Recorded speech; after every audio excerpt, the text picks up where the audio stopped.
స్తుతి ప్రార్థన చేసుకుందాం. సకల ఆశీర్వాదాలకు కారణభూతుడు అయిన మా ప్రియ పరలోక తండ్రి, మీ దివ్యమైన సుందరమైన బంగారు పాదం బట్టి విజ్ఞాపన ప్రార్థన చేస్తున్నాం. ఈ సాయంకాల సమయంలో సద్భాష్య ప్రబోధము అనే కార్యక్రమంలో పాల్గొని దేవుని నామాన్ని మహింపరచడానికి, స్తుతించడానికి, గణపరచడానికి అవకాశం ఇచ్చిందేవా. మరొక వారాన్ని దయచేసినందుకు వందనాలు. ఈ గత వారం అంతా కాచి కాపాడి నిలబెట్టి స్థానిక సేవకులు షారోన్ రోజాయి గారి యొక్క మందిరంలో మీ సన్నిధిలో మేము ఇటు రీతిగా కలుసుకుని వందనాలు చెప్పుకుని కార్యక్రమంలో సహాయం చేయమని విజ్ఞాపన ప్రార్థన చేయడానికి, ప్రారంభ ప్రార్థన చేయడానికి అవకాశం ఇచ్చిందేవా. వినిచుంటుండగా సేవకులు సద్భాష ప్రబోధం అనే కార్యక్రమాన్ని నిర్వహిస్తున్నటువంటి సేవకులు విజయ్ కుమార్ అయ్య గారి ద్వారా మీరు మాకు ఏం సెలవైనారో మీ అమూల్యమైన వజ్రాలు లాంటి మాటలని తెలియచేయండి. సూటుగా మాట్లాడండి, స్పష్టంగా అర్థమయ్యేటట్లు మీ యొక్క క్రైస్తవ మార్గంలో యథార్థంగా పరిశుద్ధంగా జీవించడానికి మాకు మేలుకరంగా సహకారంగా ఉండేటువంటి మాటలను దయచేయండి. ఎవరిని విమర్శించాలని కానీ, ఎవరిని ఉద్దేశించి మాట్లాడాలని కానీ ఈ కార్యక్రమకు ఉద్దేశ్యం కాదు. సత్యాన్ని 10 మందికి తెలిస్తే వారు అనేక మందికి తెలియజేసి సన్మార్గంలో నడవాలని, మీ యొక్క నామాన్ని తెలియని వారు తెలుసుకుని యెహోవా ఉత్తముడని రుచి చూసి తెలుసుకునేలాగా ఈ ప్రయత్నంలో అయ్యగారికి మంచి ఆరోగ్యాన్ని, తెలివిని, జ్ఞానాన్ని దయచేయండి. ఈ పరికరాలు యూట్యూబ్ ద్వారా ఈ పరికరాల ద్వారా, ఈ మాధ్యమాల ద్వారా ఎంతమంది అయితే వింటున్నారో, చూస్తున్నారో వారందరికీ మీ యొక్క ఆత్మ నుంచి జ్ఞానాన్ని, శక్తిని, అర్థం చేసుకునే మనసుని, విని వెంబడించేటువంటి భాగ్యాన్ని వారందరికీ దయచేయమని, ముందుగా మేము కూడా విని పాటించిన తరువాతనే ఎదుటి వారికి బోధించేటువంటి భాగ్యాన్ని దయచేయమని, తగ్గింపును మాకు దయచేయమని త్వరలో రానున్న ప్రభువైన యేసుక్రీస్తు వారి దివ్యమైన సుందరమైన బంగారు పాదములు బట్టి విజ్ఞాపన ప్రార్థన చేసి అడిగి వేడుకొని బ్రతిమలాడుకుంటున్నాం తండ్రి. వందనాలు అయ్యారు. సారం రాజయ్య గారు వందనాలు. అలాగే చిన్నయ్య గారు టెక్నీషియన్ గారు కూడా ప్రత్యేకమైన వందనాలు. యూట్యూబ్ టెక్నీషియన్ గారు ఒక పల్లవి చరణం పాడుకుందాం. మా వీక్షకులందరికీ వందనాలు, దేవుని స్తోత్రం. మీరందరూ దేవుని యొక్క కృపను బట్టే ఆరోగ్యంగాను శాంతి సమాధానంగా ఉన్నారని మేము తలచుస్తున్నాం. అలాగే మీ అందరి కోసం కూడా విజ్ఞాపన ప్రార్థన, ఉమ్మడి ప్రార్థన చేస్తున్నాం.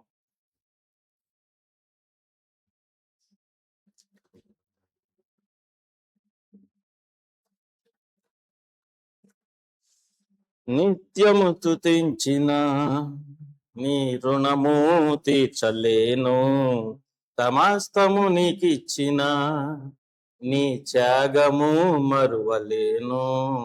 నిత్యం స్తుతించిన నీ రుణము తీర్చలేను, సమస్తము నీకిచ్చిన నీ త్యాగము మరువలేను.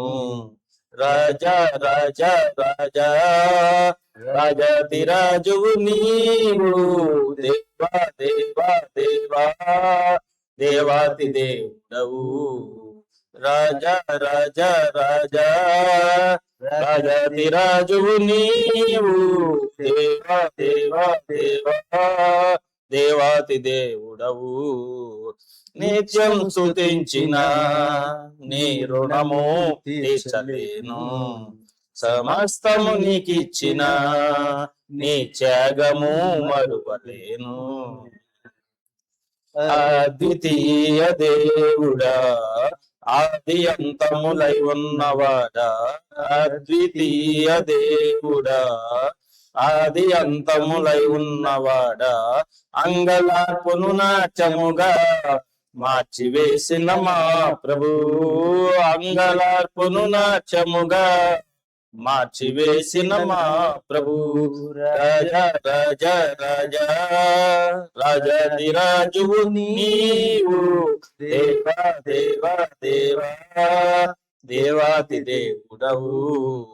నిత్యం స్తుతించిన నీ రుణము తీర్చలేను, సమస్తము నీకిచ్చిన నీ త్యాగము మరువలేను. దేవుని స్తోత్రం. ఒక్క చరణం అండి, పల్లవి కూడా కాదు కానీ ఒక చరణం పాడండి అయ్యారు. పాత పాట ఆంధ్ర క్రైస్తవ కీర్తన నుంచి పాడుతున్నాం. అగణ్య పాపి అని త్రోయక నన్ను గూర్చి తన సుతుని దాచక. అగణ్య పాపి అని త్రోయక నన్ను గూర్చి తన సుతుని దాచక. తెగించి మృతి కొప్పగించి పాపపు దిగుల్ సొగసుగా ననంచెను యెహోవ నా మొర లాలించెను దన మహాదయను నను గణించెను. యెహోవ నా మొర లాలించెను దన మహాదయను నను గణించెను. సంతోషం. వందనాలు. అంటే సమయం లేదు కాబట్టి. వందనాలు. అందరికీ కూడా వందనాలు తెలియజేస్తున్నాను. కరుణ గారు మీకు, పీటర్ గారు మీకు వందనాలు తెలియజేస్తున్నానండి ప్రభు పేర. మరి దేవుని కృపను బట్టి మరలా తరగతిలోకి మనం వచ్చాం, చాలా సంతోషం. ఇవాళ టాపిక్ ఏమిటి? గత తరగతిని కొనసాగించడమా? రేపు కొత్త ప్రశ్న అండి. కొత్త ప్రశ్న మరి ఎలా? సరే అడగండి, చూద్దాం. పోనీ వచ్చే వారం చెప్తారు కానీ ముందు ప్రశ్న మీ దృష్టిలోకి వస్తే సరే, ఆ, ఓకే అలాగే ఓకే. అలాగే ఎస్. ఓకే, చెప్పండి. పాత నిబంధన గ్రంథంలో తండ్రి అయిన యెహోవా గారు యూదులతోనే మాట్లాడారని, అలాగే కొత్త నిబంధనలో యేసు ప్రభు వారు కూడా ఈ యూదులకే ఎక్కువ ఆయన దేవుని యొక్క ధర్మశాస్త్రం గురించి, దేవుని ఆజ్ఞలను పాటించడంలో ఫెయిల్ అవుతున్నటువంటి సందర్భాలని యేసు ప్రభు వారు కూడా యూదులకి ఎక్కువ ఉద్దేశించి మాట్లాడారని అంటున్నారు. ఈ యూదులు ఇశ్రాయేలు ఒక్కరేనా? ఓకే. పాత నిబంధన కాలంలో యాకోబు ఇక పైన నిన్ను ఇజ్రాయేలు అని పిలుస్తారు అని ఆయన పేరు మార్చారు కాబట్టి ఈనాటి కొత్త నిబంధనలో ఉన్న ఇశ్రాయేలు, పాత నిబంధనలో ఉన్న ఇశ్రాయేలు ఒక్కరేనా? నిజమైన అదే ఇజ్రాయేల్ ఎవరు? ఏమన్నా తేడా ఉందా అనేది మీ ప్రశ్న. ఇదైనా తేడా ఉందా? ఓకే. యూదులు ఇశ్రాయేలు ఒక్కరేనా? ఉమ్. వారు వేరు వీరు వేరా? యూదులు వేరు ఇశ్రాయేలు వేరా? ఇలాంటి అనేకమైన సందేహాలు అనుమానాలని కొంతమంది అడుగుతుండటం వల్ల కొంతమంది సహోదరులు ఈ ప్రశ్న అడగడం జరిగింది. యూదుల క్యాలెండర్ని పాటిస్తారు కాబట్టి వాళ్ళ క్యాలెండర్ మనం పాటించగలదు, మన క్యాలెండర్ వేరు మన ఆచారాలు వేరు అన్నట్లుగా యూదులు వేరు ఇశ్రాయేలు వేరు, ఆనాటి జనాంగం వేరు, నేడు కొత్త నిబంధన ద్వారా యేసు ప్రభువుని వెంబడిస్తున్న వారు వేరు అన్నట్లుగా వారు చెబుతున్నారు కొంతమంది. అందు నిమిత్తమే కొంచెం డౌట్ వచ్చి మిమ్మల్ని అడగటం జరిగింది. మీకు తెలిసినంత మట్టికి చెప్పండి. మీరు అడిగిన ప్రశ్న ఇదో కాదో చెప్పండి. ఆ. యూదులకి ఇస్రాయేల్కి మధ్యన ఏమన్నా భేదం ఉందా? ఉంది, ఇద్దరు ఒక్కరేనా? అంటే ప్రశ్న ఒకటి. రెండోది ఏంటంటే ఇస్రాయేలీలు ఆ, ఏమన్నా వాళ్ళలో ఇస్రాయేల్ అనే దాంట్లో నిజం లేదా నిజం కాని ఉమ్. అనే ఆ వర్గం ఏమన్నా ఉందా? అంటే అన్యజనులు కూడా ఇజ్రాయేలేనా? అదే ఇది ఒకటి వచ్చింది. మూడోది ఏంటంటే మీరు ఆ ఈ కాలమానాన్ని కూడా ఎత్తుకొచ్చారు. Yes, calendar. కాలమానం అనేది మరి ఇప్పుడు వెళ్ళపడదు. ఉమ్. దాని తర్వాత చూద్దాం. వారం చెప్పండి. ఎందుకంటే అది ఇందులోకి రాదు, ఉమ్. అది వేరుగా మనం చర్చించుకుందాం, మాట్లాడుకుందాం. అయితే ఇప్పుడు ప్రస్తుతానికి మనం గత పోయిన తరగతిని ఒకసారి జ్ఞాపకం చేసుకుంటూ వెళదాం. గత తరగతిలో మనం కొన్ని విషయాలు నేర్చుకున్నాం. ఆ నేర్చుకునే సందర్భంలోని ప్రశ్న ఇది మీరు వేశారు. అందులో కూడా ఈ ప్రస్తావన వచ్చింది తరగతిలో. ఉమ్. అయితే ఇస్రాయేలు అంటే ఎవరు అనేది తప్పక తెలుసుకోవాల్సినటువంటి పరిస్థితి మనకు వచ్చింది. ఎస్, ముందు నాకు వచ్చిందండి. గత తరగతిలో ఆ ప్రస్తావన వచ్చింది మనకి. ఉమ్, కాబట్టి మనం ఏం చేద్దామంటే ఇప్పుడు అక్కడి నుంచి ఈ తరగతిని ప్రారంభించుకుందాం. దానికంటే ముందుగా చిన్న yes, ప్రార్థన చేసుకుందాం. yes. కృపానిధి అయినటువంటి మా తండ్రి మీకు స్తోత్రాలు.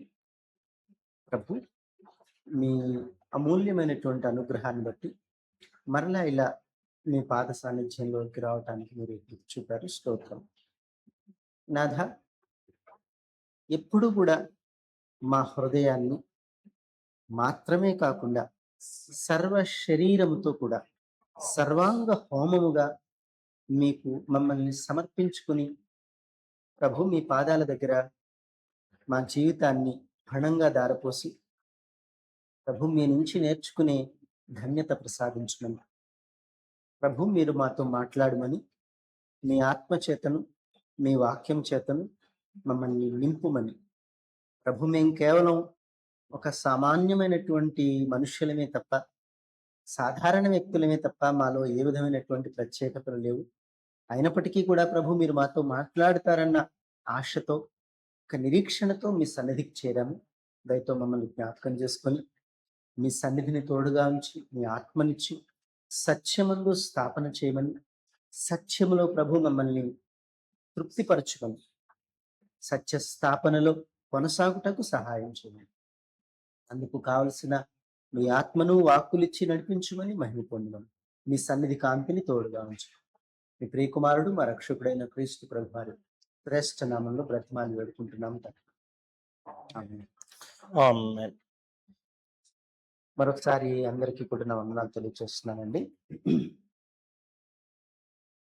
గత తరగతిలో మనం మోషే కనాను ఎందుకు వెళ్ళలేదు అనే ఒక విషయాన్ని అనేకమైనటువంటి ఈ సిద్ధాంతపరమైనటువంటి వాటిని ఖండన చేసుకున్నాం. ఇలా ఖండన చేసుకోవడానికి గల కారణం ఏమిటంటే ఒక భక్తిపరుడైన దేవుని చేత అందరికంటే కూడా ఆ కాలంలో యేసు ప్రభువు వరకు కూడా అంతటి మెప్పు పొందినటువంటి వ్యక్తిని నాటి నుంచి మోషే నుంచి యేసుక్రీస్తు వరకు చూడలేని ఒక మహా వ్యక్తిని, పైగా యేసుక్రీస్తుకి ముంగుర్తుగా అంటే యేసుక్రీస్తు ఎంతో యేసుక్రీస్తు స్థానంలో ఉన్న ఒక వ్యక్తిని నేరస్తుడిగా చిత్రీకరించే ఒక అబద్ధాన్ని ఖండన చేసుకుంటూ మనం గత తరగతిని కొనసాగించాం. అయితే ఈవేళ ఆ తరగతిలో మనం మాట్లాడుకుంటూ ఇశ్రాయేలు అనే ప్రస్తావన రావటంతో ఆ ఇశ్రాయేలు అనేటువంటి వారు ఎవరు అనే ఒక ప్రశ్న వేసుకోవాల్సి వచ్చింది. ఇశ్రాయేలు అనగానే మనకి ఆదికాండంలో జ్ఞాపకం వచ్చే విషయం యాకోబుకు పెట్టిన పేరు. ఇంతవరకు మనకి బాగా ఎరుగుదు. ఇవన్నీ ఒక్కసారి అలా సూచాయిగా జ్ఞాపకం చేసుకుంటూ వెడదాం. యాకోబుకి 12 మంది సంతానం. దానికి ముందు మనం ఒక మాట జ్ఞాపకం చేసుకోవాలి. ఇస్సాకుకి 2 కొడుకులు, వారిద్దరు కూడా కవలలు. అందులో పెద్దవాడు ఏశావు, రెండవవాడు యాకోబు. పెద్దవాడైనటువంటి ఏశావు ఒక పూట కూటి కొరకు తన జ్యేష్ఠత్వాన్ని తన తమ్ముడైన యాకోబుకు అమ్మేసుకున్నాడని, తద్వారా ఆ జ్యేష్ఠత్వాన్ని కొనుక్కున్న యాకోబు ఏశావు స్థానంలోకి, ఏశావు యాకోబు స్థానంలోకి మారిపోయాడు అనేది మనం తప్పక గ్రహించాల్సిన విషయం. ఇప్పుడు జ్యేష్ఠుడు ఎవరంటే తిరగబడింది వ్యవహారం. ఇతను కాస్త కిందనున్నాడు, కాస్త పైకి, పైనున్నాడు కాస్త కిందికి వచ్చాడు. దీనికి గత తరగతిలో కూడా ఒక మాట మనం గుర్తు చేసుకోవాలి. కడపటి వారు మొదటివారు, మొదటివారు కడపటి వారు అనే మాట ఇక్కడికి కూడా వర్తిస్తుంది. ఎందుకంటే పోగొట్టుకున్న మొదటివాడు సంపాదించుకున్న కడపటివాడు. ఇదేదో బాగుంది, ఇలాంటి ఒక టైటిల్ పెట్టాలి. పోగొట్టుకున్న మొదటివాడు, సంపాదించుకున్న కడపటివాడు. ఇలాంటి ఒక మీటింగ్ పెట్టాలని కోరికగా ఉంది. ప్రార్థన చేయండి, దేవుని చిత్తం ఎట్లా ఉంటుందో. కనుక ఇలా పోగొట్టుకున్న మొదటివాడు, సంపాదించుకున్న కడపటివాడు అనే మాటలో ఏశావు పోగొట్టుకున్నది ఏమిటి అంటే జ్యేష్ఠత్వం అని సింపుల్ గా మనం అనుకుంటాం. అని జ్యేష్ఠత్వం కాదు, అది జ్యేష్ఠత్వం అనే మాట కాదు. అది యేసు ప్రభువుని కనే ఒక అర్హత. యేసు ప్రభువుని కనే అర్హత అన్నమాట. ఆ అర్హతని మనం చాలా కేర్ఫుల్ గా చూడాలి. అర్హతని మనం ఎంత జాగ్రత్తగా అర్థం చేసుకుంటే అంత మంచిది మనకి. ఈ విషయాన్ని మీరు గమనించాలి. కనుక ఈ ఈ విషయంలో, ఈ వ్యవహారంలో మనం యేసు ప్రభువునికనే ఆ అర్హతని పుట్టుకతో స్వతహాగా కలిగి ఉన్న ఏశావు చాలా సులువుగా వదిలేశాడు, విసర్జించాడు, లేదా తృణీకరించాడు. అక్కర్లేదని కొట్టి అవతల పడేశాడు. నాకు అక్కర్లేదని విసర్జించాడు. అంత ఒక పూట కూటికి దాన్ని వదులుకున్నాడంటే, నీ కడుపున పుట్టాల్సిన వాడిని నువ్వు వదులుకుంటావా అన్న ఆ ఆ కోపం, ఆ ఉగ్రత దేవుడు ఏశావు మీద చూపించాడు. ఎలా అంటే, ఇక ఎన్నటికీ పాపక్షమాపణ పొందకుండా పోయాడు. అతడు మారు మనస్సు పొందగోరి, మారు మనస్సు వస్తే కదా మారు మనస్సు పొందగోరని వచ్చేది. మారు మనస్సు రాకుండా ఎవడైనా వస్తాడా? గొల్లున గోల పెట్టి గోరుని ఏడ్చేటట్టు అయినా కూడా దేవుడు ఏశావుని కనికరించలేదు. ఇది చాలా కఠినమైనటువంటి తత్వం దేవుడి దగ్గర. ఇది మనం నేర్చుకోవాలి. క్రైస్తవులందరూ ఏమనుకుంటున్నారంటే ఇది కృపాకాలం, అప్పుడంటే దేవుడు వెంటనే శిక్ష ఇచ్చేసాడు, పనిష్మెంట్ పెట్టేశాడు. ఇప్పుడు అంతా కృప, మనం ఎన్ని పాపాలు చేసినా కూడా దేవుడు ఏమీ అనడు సుమా, అలా విడిచిపెట్టేస్తాడు మనల్ని అన్నట్టుగా ప్రవర్తిస్తున్నారు, బోధనలు చేస్తున్నారు. ఇది వాస్తవం కాదు. కాకపోతే అప్పుడు ఒకవేళ అనుకున్నట్టుగా వెంటనే పనిష్మెంట్ ఇస్తే ఇచ్చుండొచ్చు. కానీ ఇప్పుడైతే పనిష్మెంట్ నిల్వ చేసాడు అంటే దాచిపెట్టాడు. ఎంతవరకు దాచిపెట్టాడంటే యుగ యుగాలు కాలే నరకాగ్ని గుండానికి దాచిపెట్టాడు. ఇప్పుడు పనిష్మెంట్ వాడికే బెటరు. అప్పుడే గోపు గుయ్యమనిపించేస్తే వాడు దారికి వచ్చేసాడు, వదిలిపోయింది గొడవ. అలా కాదు, ఇప్పుడు కృపాకాలం అంటున్నాం కదా. కృపాకాలం అని ఈ వంకరలు తిప్పే వ్యవహారం వాస్తవానికి బైబిల్ చెప్పదు. వాడుకోవడానికి బాగుంది, ఇది చెప్పుకోవడానికి బాగుంది, పదప్రయోగం బాగుందని వాడుకోవడమే తప్ప ఆడుకోవడమే తప్ప ఇది కృపాకాలము అనే మాటని వాడటానికి వీలే లేదు. అప్పుడు కనికరించని దేవుడు ఇప్పుడు కనికరిస్తాడని ఎలా అనుకుంటున్నారు? అదేంటంటే యేసుప్రభు మనందరి పాపాల కోసం ఆయన చచ్చిపోయాడు. ఎవరన్నారు యేసుప్రభు మనందరి పాపాల కోసం చచ్చిపోయాడని? బైబిల్లో ఎక్కడుందలా? అంటే నీకు ఆ వచనానికి అనుకూలమైన సంగతి తీస్తావన్నమాట. కానీ యేసు ప్రభువు మరణం అందుకు కాదు అన్న సత్యాన్ని గ్రహించాలి. సరే, దేవుని చిత్తం అయితే అవి తర్వాత చూద్దాం. ప్రస్తుతానికి మనం మన టాపిక్ లోకి వెళ్ళే ప్రయత్నం చేద్దాం. కనుక యేసు ప్రభు మరణాన్ని ఆసరా చేసుకొని కృపాకాలం అనే ఒక భాగం, యేసు ప్రభు మరణించినా కూడా ఆయన ఆయన పద్ధతిలో ఒకసారి చూడండి, కరెక్ట్ గా వస్తుందో లేదో చూడండి. ఓకే. కనుక ఇలా మనం ఆ క్రీస్తు ద్వారా జరగబోయే విషయాన్ని చూడాలి. అయితే ఇక్కడ ఏశావు యాకోబులు ఆ దృష్టాంతంలో మనం గమనిస్తే మనకి రెండు విషయాలు తెలుస్తాయి. ఏశావు పోగొట్టుకున్నది, యాకోబు దక్కించుకున్నది. అదేమిటంటే యేసు ప్రభుని కనే ఒక భాగ్యాన్ని యాకోబు దక్కించుకున్నాడు. దానికోసమే పాటుపడ్డాడు. ఆశీర్వాదము పొందగోరి ఏశావు, ఆశీర్వాదాన్ని పొందగోరి యాకోబు. ఇద్దరు పోగొట్టుకున్నా వెతుకుతున్నాడు ఏశావు, ఉన్నప్పుడే పట్టుకున్నాడు యాకోబు. డిఫరెన్స్ అది. చేతికి వచ్చిందాన్ని ఎందుకు వదులుకోవాలి నేను? అది కావాలనే కదా నేను కొట్టుకుంటుంది అని ఏశావు దగ్గర ఉన్న దాన్ని ఆ చిక్కుడుగాయల కూరతో కొనేసుకున్నాడు. కూడా అమ్ముకున్నాడు, ఇతను కొనుక్కున్నాడు, గొడవలేదు. ఇలా చక్కటి వ్యవహారాన్ని అక్కడ నేర్పిస్తున్నాడు. అలా యాకోబు కొంచెం దానికి కూడా డివైస్ కూడా తగలాలండి, ఎందుకంటే హీట్ ఎక్కిపోతున్నాను నేను. జస్ట్ కొంచెం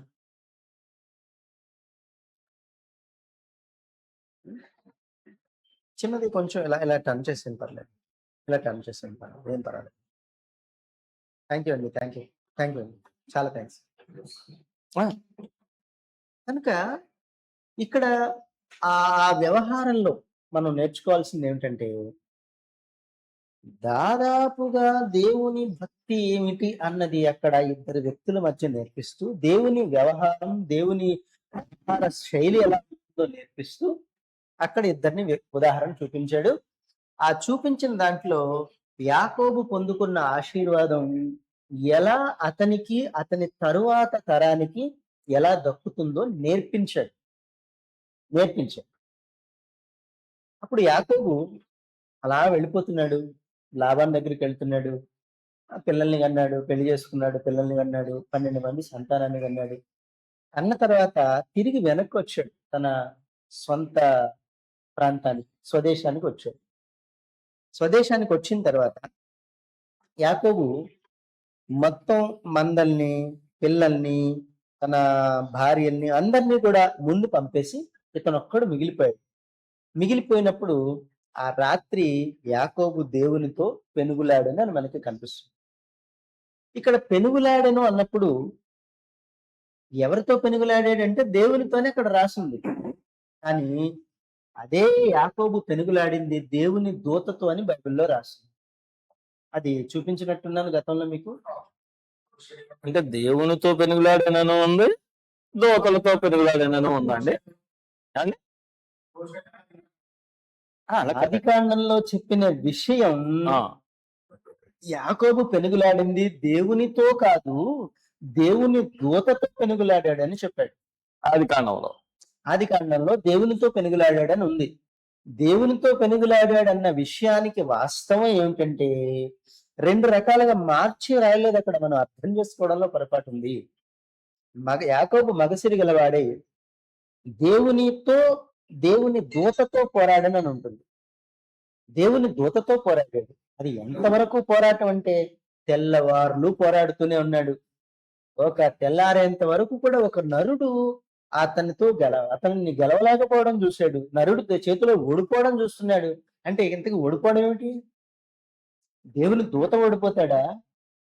దేవుని భక్తుడి దగ్గర దూత కూడా సరెండర్ అవుతాడా? అర్థం చేసుకోండి జాగ్రత్తగా. దేవుని భక్తుని దగ్గర, దేవునికి ఇష్టమైతే ప్రవక్తల దగ్గర సేవ చేయటానికి కూడా దూతల్ని పరిచారకులుగా దేవుడు వాడాడు అనే విషయం మనకు తెలియదు. సో అలా దేవుని దూతతో పెనుగులాడి యాకోబు తొడగూడు కొసలు కొట్టుకున్నాడు.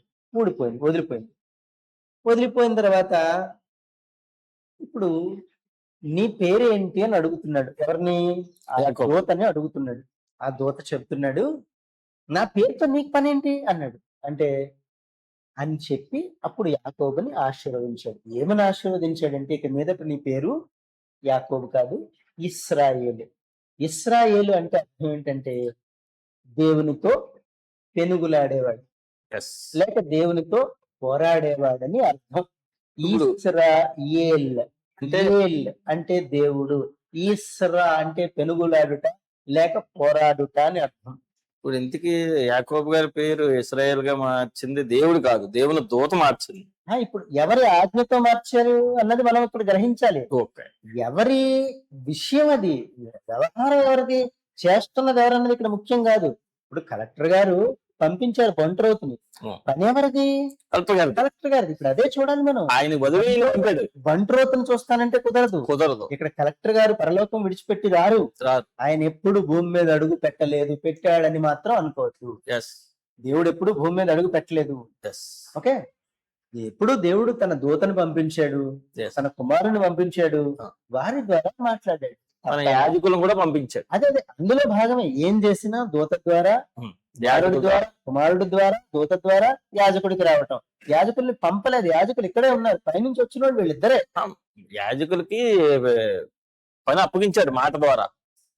పైనుంచి రావటం వేరు, అప్పగించడం వేరు. అదే మీరు అది మర్చిపోకండి. అప్పగించారు కనుక అలా ఆ పరంపర చూపించాడు.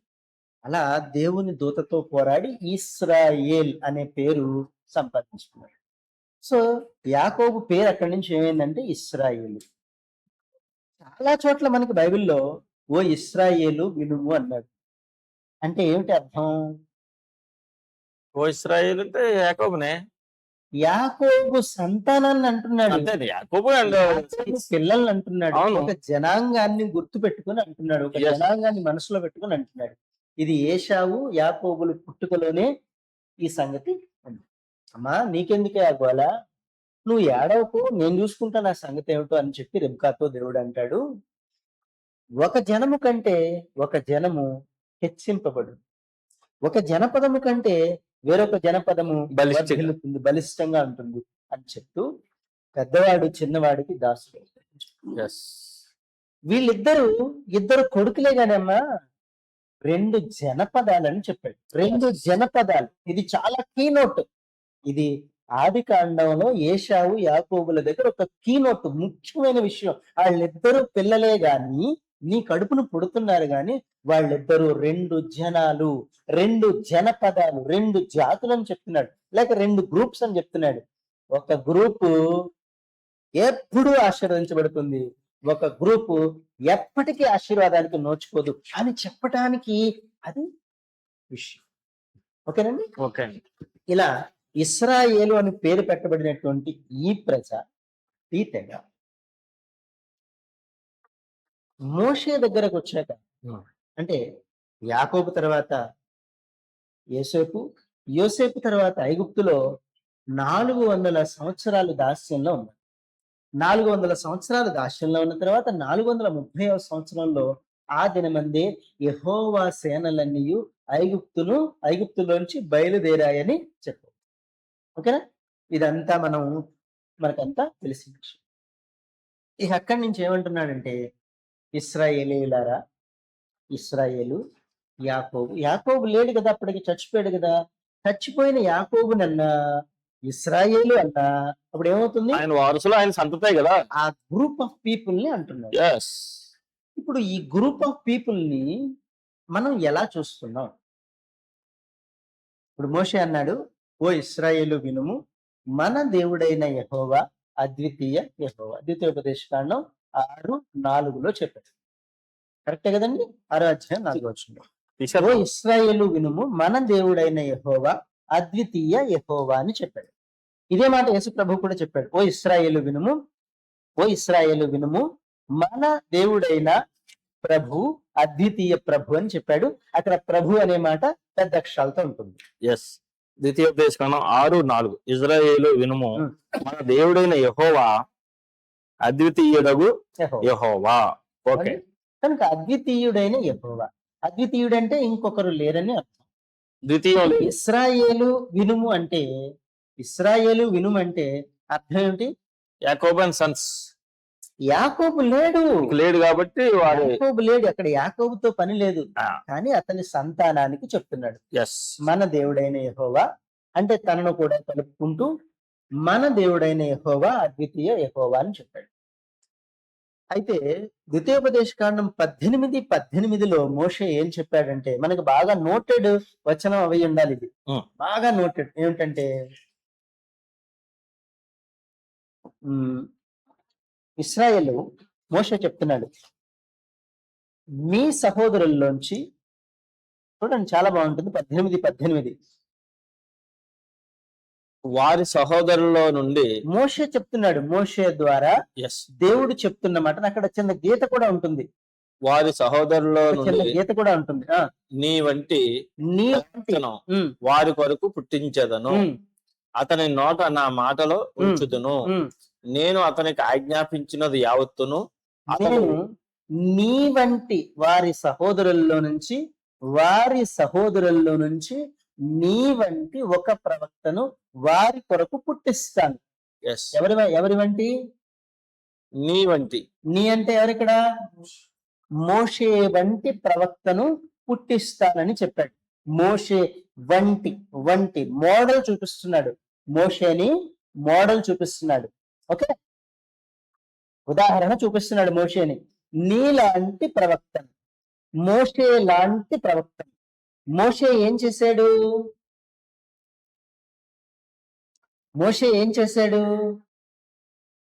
ఏమేం చేశాడు? ఎలాంటి క్రియలు చేశాడు అన్నదంతా ఒకసారి మనం రివైండ్ చేసుకుంటే, సింపుల్ గా ఒక్క ముక్కలో ఐగుప్తు అనే బానిసత్వం నుంచి స్వేచ్ఛ అనే కణానికి తీసుకెళ్ళాడు, లేదా కణాన్ అనబడే స్వతంత్రానికి, బానిసత్వం లేని నిశ్చలమైన వాగ్దత్త భూమికి తీసుకెళ్ళాడు. అంతే కదా. ఓకే, ఇప్పుడు ఇదంతా ఎక్కడ జరుగుతుంది? సీనాయి అరణ్యంలో. ఇదంతా ఎక్కడ జరుగుతుంది? ఇదంతా ఎక్కడ జరుగుతుంది? ఈ పాయింట్ ని, ఈ మాటని, ఈ క్వశ్చన్ ని బాగా గుర్తుపెట్టుకోండి. ఇలా 2-3 సార్లు నేను రిపీట్ చేశానంటే అర్థం ఏంటంటే మీరు చెబుతున్న జవాబు సూట్ అవ్వట్లేదని అర్థం. అవును, అంతే కదండి. కాబట్టి రెండోసారి రిపీట్ చేస్తున్నాను. ఇదంతా ఎక్కడ జరుగుతుంది అన్నది ఇప్పుడు మనకు అర్థమైతే ఇస్రాయేల్ ఎవరు అన్నది తేలిపోతుంది అండి. ఓకే, ఇప్పుడు అలాగే ఆలోచించాలి.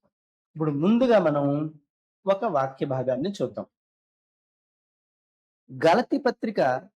రోమా పత్రిక 9వ అధ్యాయం 6-7 వచనాలు చూడండి ఒకసారి. రోమా పత్రిక తప్పిపోయినట్టు కాదు. చూడండి ఆ మాట అసలు భక్తుని ద్వారా దేవుడు ఏం మాట్లాడుతున్నాడు. ఇస్రాయేలు సంబంధులందరూ అంటే ఏమిటి? అంటే ఏంటండి అర్థం? రోమా 9వ అధ్యాయం 6-7 వచనాలు చూడండి. ఇస్రాయేలు సంబంధులందరూ ఇస్రాయేలీయులు కారు. ఇస్రాయేలు సంబంధులందరూ అంటే ఏమిటి? ఇస్రాయేల్ గ్రూప్ ఆఫ్ పీపుల్ అంతా ఇస్రాయేల్ కాదు. ఇస్రాయేలు సంబంధులందరూ ఇస్రాయేలీయులు కారు అంటే ఏం చెప్తున్నాడు అక్కడ? ఏం చెప్పే ప్రయత్నం చేస్తున్నాడు? ఇంకా అక్కడ ఆ కింద ముక్క కూడా చదివితే ఇంకా ఫుల్ క్లారిటీ వచ్చేస్తుంది మనకి. అబ్రాహాము సంతానమైనంత మాత్రము చేత పిల్లలు కారు. అబ్రాహాము పిల్లలైతే తప్ప ఎవడు ఇస్రాయేల్ కాదు. ఇది ఇక్కడ నేర్పిస్తున్నాడు మనకి. ఇప్పుడు ఇస్రాయేలు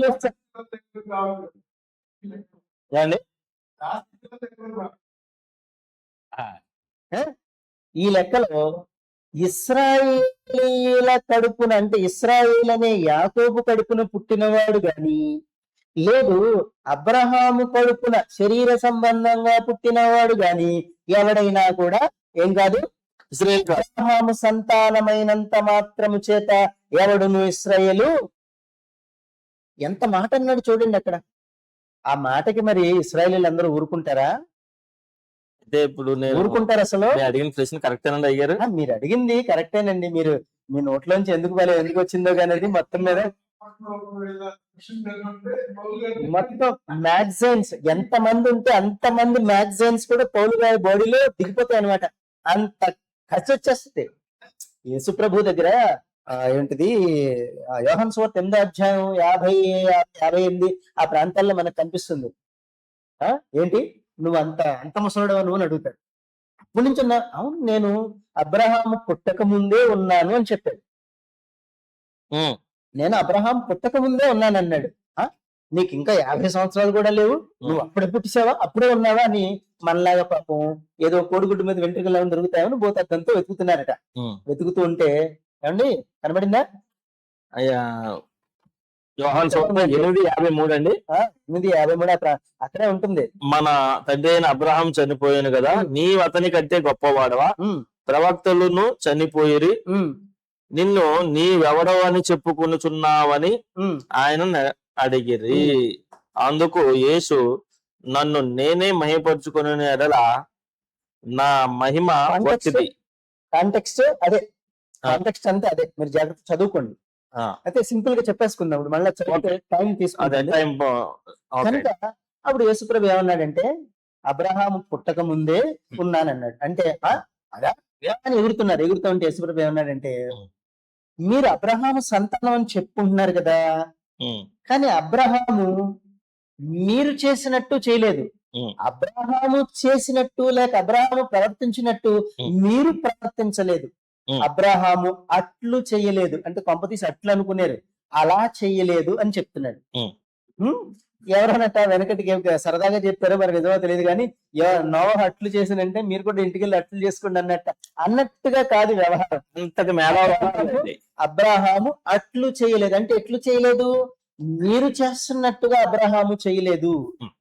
అబ్రహాము నన్ను చూడాలని, నా దినము అంటే నేను వచ్చే రోజు చూడాలని ఎంతో ఆశతో నిరీక్షించాడు. చూశాడు అబ్రహాము. చూశాడా? అబ్రహాం చూశాడా? లేరు కదండి, చనిపోయాడా? విశ్వాసకర్త ఓ యేసు ప్రభు, కొనసాగించువాడ యేసు ప్రభు. విశ్వాసకర్త ఓ యేసు ప్రభు, కొనసాగించువాడ యేసు ప్రభు. జ్ఞాపకం ఉందండి పాట? వెళ్ళదు, ఇదే వింటామండి. ప్రియమారజూచి బహుధన్యుడాయే ప్రియ ప్రభు నిన్ను చూడ నిమ్ము. ప్రభు యేసు నా రక్షక నొసగు కన్నులు నాకు నిరతమునే నిన్ను చూడ. ఎందరేసుని వైపు చూచెదరో పొందెదరు వెలుగు మోకంబును అండి. ఇలా అంటే అలా రాశారు ఆ రోజుల్లో. వాళ్ళ భక్తి చాలా అద్భుతం. సరే, అబ్రహాము యేసు ప్రభు రోజు చూశాడా చూడలేదా అంటే హెబ్రీ పత్రిక 11వ అధ్యాయం దీనికి అని జవాబిస్తుంది. అబ్రహాము దూరం నుంచి చూసి వందనం చేశాడట. ఏమండి? దూరం నుంచి. ఎంత దూరం అంటే 44 తరాలంత దూరం చూశాడు అండి. ఓకే, బాగా విషయంలోకి రండి. నెమ్మదిగా మీరు వస్తున్నారా? గమనిస్తున్నారా? ఇప్పుడు ఎవరు ఇశ్రాయేలీలు అంటే అబ్రహాము కడుపున పుట్టిన వారు ఇశ్రాయేలు అని ఇశ్రాయేలీలే అక్కడ యేసు ప్రభువు మీద తిరగబడ్డారు. యోహాను సువార్త 8వ అధ్యాయంలో తిరగబడుతున్నారు. నువ్వెంత? అబ్రహాం వయసు ఎక్కడ? నువ్వెక్కడ? అబ్రహాము నీకు ఎంత తేడా ఉంది? నువ్వెవరు అసలు అంటే అబ్రహాము నా దినము చూడవలనని మిగుల ఆశతో కనిపెట్టాడు. ఆయన నా దినం చూశాడు అంటే నా రోజు, నేను వచ్చినటువంటి ఈ సంగతి చూశాడు అని చెప్పాడు. అనేటప్పటికీ ఆయన్ని కొట్టాలని రాళ్ళు ఎత్తి పట్టుకున్నారు.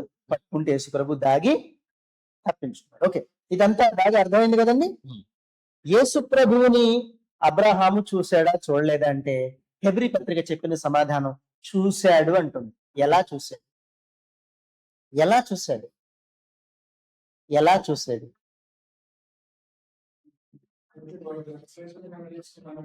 ఈ ఇన్సిడెంట్ ని, ఈ దృశ్యాన్ని మనం అబ్రహాము దగ్గరే నేర్చుకోవాలి. ఇంకెక్కడికి వెళ్ళినా మనకు దొరకదు. హెబ్రీ పత్రికలోని అబ్రహాము దగ్గరే, ఆది కాండంలోని అబ్రహాము దగ్గరే, ఇక్కడే నేర్చుకోవాలి. అవునా? ఇప్పుడు అబ్రహాముకి ఎంతమంది సంతానం? అబ్రహాముకి ఎంతమంది పిల్లలు? ఒక్కడే అండి, ఇద్దరు. దాసి వలన ఒకడును, దాసి వలన ఒకడును. అదే అఫీషియల్ చెప్పాను నేను. అన్అఫీషియల్ అంటే ఒప్పుకోలేను. బైబిల్ చెప్తుంది అక్కడ అబ్రహాముకి హాగరు కూడా భార్య. అన్అఫీషియల్ అంటే ఒప్పుకోను. ఏమనుకుంటున్నారు? మీ ఇష్టం తోటి మాట్లాడతారా? ఎవరిచ్చారండి రైట్స్ మీకు? అందరూ అంటున్నారా? నేనేస్తారా మీరు? దాసి మీకు ఆది కాండంలో చూపించాను. భార్యగా ఉండుటకు చదివారు కదా మీరే, గుర్తుందా? భార్యగా ఉండుటకు. మరి నిన్న కూడా దాసి పిల్లలు అంటున్నారండి. అంటారండి. మరి నోటికి ఏం వస్తే అడ్డు ఆపు ఉండదు. మాకు బైబిల్ తో పని లేదండి. మేము ఎలాగైనా మాట్లాడేస్తాం. మాకు బైబిల్ తో అక్కర్లేదు. నా గొప్ప కావాలి కాబట్టి నా గొప్ప కోసం నేను ఏమన్నా మాట్లాడతాను. అడిగేవాళ్ళు ఎవరో లేకపోతే చెప్పేవాడిదే రాజ్యం అయిపోతుంది. అంతే. క్వశ్చన్ వేసేవాడు నువ్వు బైబిల్లో చూపించాలి కదండి అని అడిగావు అనుకోండి, అందరూ కలిసి గంప కొత్తగా మీద పడిపోతారు. మీద పడిపోవడం ఒకటే తెలిసింది, బైబిల్ చదివి మాట్లాడడం అనేది మాత్రం రావడం లేదు.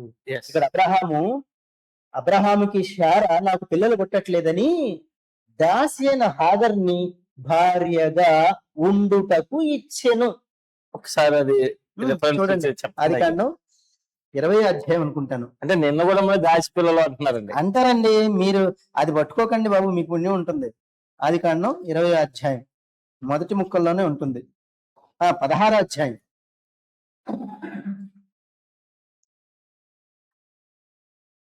16వ వచనం 3 అండి. కాబట్టి అబ్రహాము కనాను దేశంలో 10 ఏళ్లు కాపురం ఉన్న తర్వాత అబ్రహాము భార్య అయిన శారయి తన దాసి అయిన హాగరను ఐగుప్తీరాలను తీసుకొని తన పెనిమిటి అయిన అబ్రాహామునకు భార్యగా ఉండునట్లు అతనికి ఇచ్చాడు. ఇప్పుడు ఎవరి పర్మిషన్ తో అబ్రహాము హాగర్ని ముందు భార్య అయిన శారా అనుమతితోనే నాకు పిల్లలు పుట్టట్లేదు కాబట్టి బాబు దాన్ని నీకు భారీగా ఇస్తున్నాను, దాంతో పోయి నువ్వు పిల్లని గాని నాకు ఇవ్వు, అది నా పిల్ల అవుతుందని శారా ఒక ఆశతో పంపింది, ఇచ్చింది, భార్యగా చేసింది. అది ఏంటంటే తనతో పాటు సమానంగా ఉండిపోమని ఆఖరికి అవకాశం ఇచ్చింది. ఎందుకు వచ్చింది గొడవ అండి? ఇప్పుడు సిలిండర్ లోను, తర్వాత ఏంటది డ్రమ్ముల్లోను, ఏంటి కాంక్రీట్ పిల్లర్స్ లో, కుక్కర్ లో ఇలాంటివన్నీ చేస్తున్నారట, చూసుకోండి మరి. అయ్యారు చిన్న అయ్యారు బాగా చెప్తున్నారండి. పామ ఫ్రిడ్జ్లు పాముతో మొన్న ఎవరోనట, మొన్ననట పాముతో ఇంకొక ఆవిడ ఎవరో బిర్యానీ చేస్తుందట, దమ్ బిర్యానీ. ఏమిటో ఇవన్నీ చూస్తుంటే చంపేసి దమ్ బిర్యానీ చేసిందా? ఏం చెప్తామండి. నిన్న నేను వింటుంటే నేను ఆశ్చర్యపోయాను ఇవన్నీ. ఇది కాకుండా ఇంకొకటి ఏమిటంటే ప్రియుడు ఈవిడే కలిసి పాముతో తాటేయించి మరి చంపారటువంటి. అంటే కేసీల మీద రాకుండా పాము మీద పోద్దని. ఏంటండి ఇదంతా చూస్తుంటే మీరు అన్నట్టు రెండో పెళ్ళం మాట అసలు బ్రతుకుతాడా లేదన్నది ఇక్కడ అనుమానమైన విషయం, అనుమానించాల్సిన విషయం. సరే, అలా వచ్చండి. కనుక కనుక భార్యగా ఉండుటకు ఇచ్చింది. ఇక్కడ ఈ విషయం అంతానట రాబోతున్న ఒక సంగతికి ఇది గుర్తుగా ఉందట. ఏమండి, రాబోతున్న ఒక సంగతికి ఇదంతా కూడా గుర్తుగా ఉందట. ఇప్పుడు అబ్రహాము ఇష్మాయేలుని కనేటప్పుడు ఎలా కన్నాడు? భార్య అనుమతితోనే కన్నాడు. శరీర బలంతో కన్నాడు. శరీర బలం, ఓకేనా? ఎస్.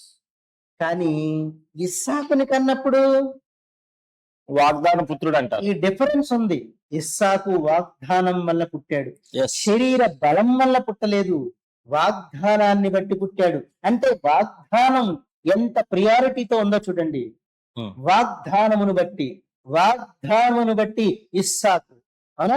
వాగ్దానం. అందుకని ఈ వాగ్దానాన్ని చేతపట్టుకున్న అబ్రహాము దేని కొరకు ఎదురు చూశాడు? ఇష్మాయిల్ని చూసి అయ్యో వీడు నా కొడుకుని మురిసిపోవట్లేదు. ఇస్మాయిల్ని చూసే మురిసిపోవట్లేదు, వీడు నా కొడుకు అంతే. కానీ దేవుడు అబ్రహాముతో నిబంధన చేశాడు. ఇదిగో నేను నీతో నిబంధన చేశాను. 17:4 నేను నీతో నిబంధన చేశాను, నీవు అనేక జనములకు తండ్రి వగుదు అని చెప్పాడు. 17:4.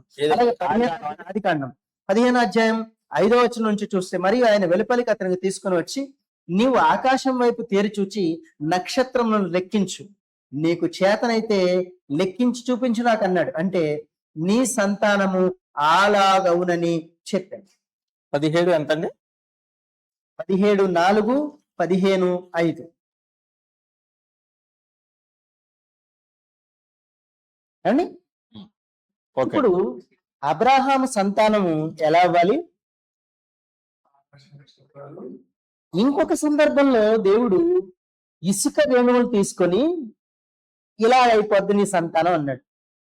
ఇప్పుడు గుప్పిట్లో ఉన్న ఇసుక రేణువులు ఎక్కువ, లేకపోతే ఆకాశంలో ఉన్న నక్షత్రాలు ఎక్కువ? ఇసుక రేణువులు ఎక్కువ.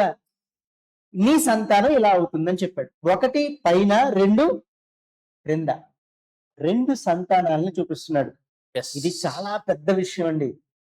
2 రకాల సంతానాన్ని చూపిస్తున్నాడు. 1 పైన, 2 కింద, భూమి మీద. ఓకే, పైన కింద అనే వ్యత్యాసం అర్థమైందా? పైన అంటే ఏంటి? పరలోకం అండి. పైన అనే మాటకు అర్థం ఏంటి?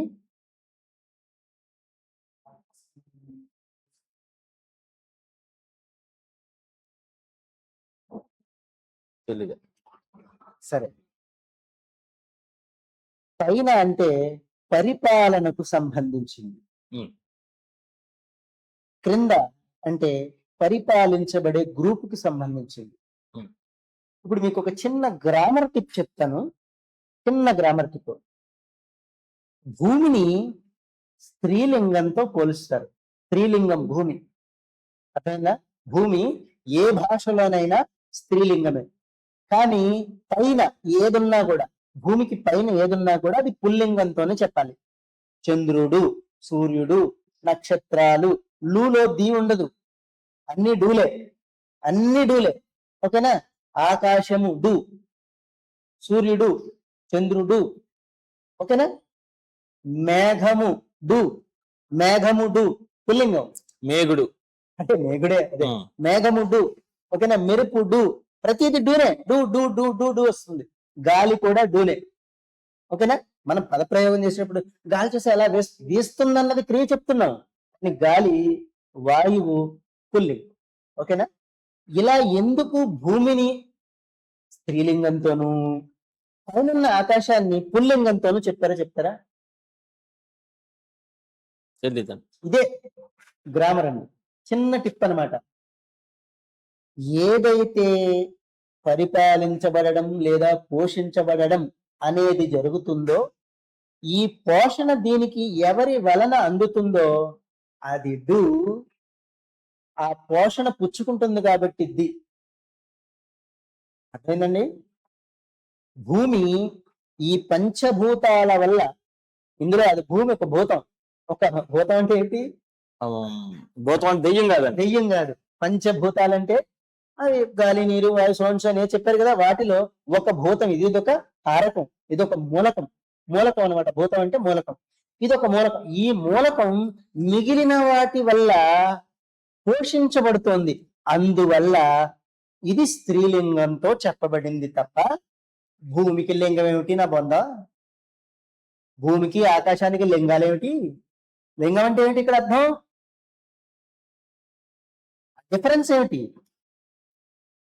స్త్రీ పురుషుడు అనే భేదాన్ని చెప్పడం ఏమిటంటే ఇదే అర్థం. ఇప్పుడు ఇక్కడ పైన నక్షత్రాలు, కింద ఇసుక రేణువులు అని చెప్పిన ఈ మాటలో ఒక వర్గం పరిపాలన చేస్తుంది, ఒక వర్గం ఆ పరిపాలనలో నిత్యము సుఖిస్తుందని చెప్పడానికి రెండు రకాల సంతానం నీకుంటుందని చెప్పాడు. అని రెంటిని కలిపి ఒకటిగా చెప్పడం కూడా ఉంది. ఓకేనా? రైట్. ఇప్పుడు అబ్రహాము వాగ్దానాన్ని పొందుకున్నాడు. వాగ్దాన ప్రకారంగా శారా 90 సంవత్సరాలు తన స్త్రీ ధర్మం కూడా ఉడిగిపోయింది. అంటే అర్థం ఏమిటి? అంటే గర్భం దాల్చదు.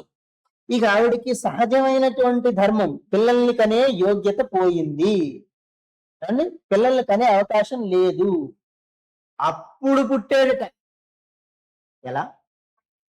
దేవుని యొక్క శక్తి. ఇక్కడ వాగ్దానాన్ని చూపిస్తున్నాడు, దేవుని మహత్తు చూపిస్తున్నాడు. చూపించి ఇక్కడ మర్మం ఏమిటంటే అసలైనోడు ఇలా పుడతాడు అని చెప్పింది. అసలైనోడు పుట్టే పద్ధతి ఇది అని చూపించాడు. అసలైనోడు పుట్టే పద్ధతి ఇది, ఇలా పుడతాడు. అబ్రాహ్మ ఇప్పుడు ఎలిగింది అబ్రాహాముకి. ఇదన్నమాట సంగతని దూరం నుంచి చూసి ఆ కొడుకు పుట్టాలని, అతను నా కడుపును పుట్టాలని ఓ వెర్రెత్తిపోతున్నట్టు ఆనందపడిపోతున్నాడు. అంతే కదా మరి. ఆ ఆనందాన్ని అంతకంటే వర్ణించడానికి ఇంకేం నాకు కనిపించలేదు మాట. అంత పొంగిపోతున్నాడు. అక్కడ చూస్తున్నాడు, ఇంకా వచ్చేస్తాడు, నా కడుపును పుట్టేస్తాడు, వచ్చేస్తాడు, అడుగో అడుగో అడుగో అని చూస్తున్నాడు. ఏది? ఇక్కడ ముసలిరికంలో కనడానికి చేవలేని స్థితిలో పుట్టిన ఆ వాగ్దాన పుత్రుణ్ణి చూస్తే అసలోడు కనబడుతున్నాడట. అసలోడు కనబడుతున్నాడు. ఇతను ఎవరు ఇప్పుడు? ఇస్సాకు ఎవరు? వాగ్దాన పుత్రుడు. ఇస్సాకు ఎవరు? వాగ్దాన పుత్రుడు అంటే ఇక్కడ కుదరదు, భాష ఒప్పుకోదు. అసలోడు అక్కడున్నాడు, పుడతాడు. మరి ఇతను ఎవరు? ఈ ఇస్సాకు ఎవరు? ఇస్సాకు ఎవరు? ఇస్రాయేల్ అంటే ఏదో ఆషామాషిగా తేల్చి అవతల పడేస్తున్నారండి. ముక్కలు చేసి ఎవరికి ఇష్టం వచ్చిన ముక్కలు పట్టుకుపోతున్నారు. ఈ వాగ్దాన పుత్రుడు ఇక్కడ కనబడుతున్నాడు, ఛాయ. యథార్థం ఎవరు? క్రీస్తు. ఇక్కడ అబ్రహాము శరీర బలంతో ఇస్సాకును కనలే. అక్కడ యోసేపు మరియతో కాపురం చేస్తే యేసుక్రీస్తు పుట్టలే. ఈ మధ్యన గాడిద మోక మొరుగుతోంది. పరిశుద్ధాత్మ దెయ్యంతో కాపురం చేసిందా, లేకపోతే ఎవడో ప్యాంథర్ అనేటువంటి రోమన్ సైనికుడితో సంసారం చేస్తే, కాపురం చేస్తే, లేక వాడితో చెరచబడితే మరి క్రీస్తు పుట్టాడని, ఆ పుట్టిన క్రీస్తు నీకు దేవుడయ్యాడని చెప్పుకునే సన్నాసి మొక పెరిగిపోయింది. అసలు చరిత్రలో ప్యాంథర్ అనే పేరే లేదు. రోమన్ సైనికుడు పేరు ప్యాంతర్ అనేవాడు చరిత్రలోనే లేడట. పిలాతు స్టేట్మెంట్ ఇచ్చాడు. వీడెవరు మధ్యలో గాలికి పుట్టిన గాలిగా అన్నారు? వీడెవరు మాట్లాడడానికి? అంటే ఇప్పుడు బైబిల్ బోధించాలండి, చరిత్ర బోధించాలండి మనం? ఇదొక ప్రశ్న. ఇలాంటి మూమెంట్ లో నాకు కొంచెం ఒక రకమైన ఇది వస్తుందండి. కనుక ఇలాంటి మాటలు మాట్లాడే మూక మన మధ్యలో పెరుగుతుంది. ఇప్పుడు వీళ్ళకి జ్ఞానం నేర్పాల్సిన బాధ్యత క్రైస్తవుడి మీద ఉంది.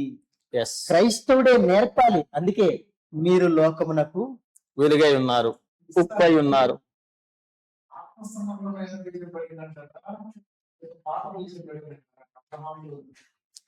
అబ్రహాముకి సంబంధించి కాదండి అది.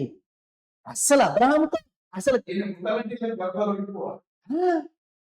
ఇదన్నమాట ఇక్కడ సీక్రెట్. ఆ సీక్రెట్ తోనే బైబిల్ ఇక్కడ పడిందండి. గర్భం ఉడికిపోతేనే ఆ పాపం.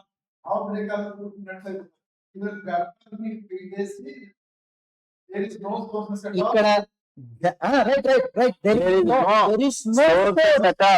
there is no source but the source at the hand of the God. ఆ సోర్స్ దేవుడి దగ్గర ఉంది.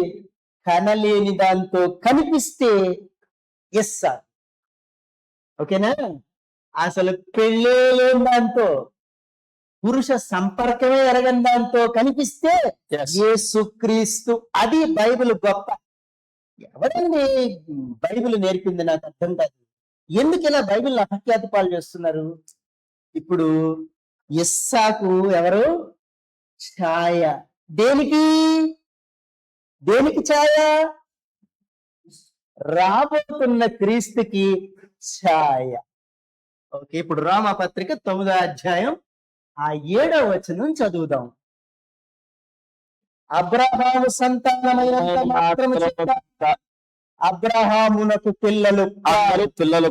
అబ్రహాము పిల్లలు కారు. అబ్రహాము బొందిన పుట్టినంత మాత్రం చేత, అబ్రహాము యొక్క సంతానం అని చెప్పుకున్నంత మాత్రం చేత, లేదు అబ్రహాము వల్లనే అబ్రహాము సంతానమే మేము, అబ్రహాము సంతానమైన యాకోబు సంతానం మేము అని చెప్పుకున్నంత మాత్రం చేత ఎవరును అబ్రహాము సంతానము కాదు.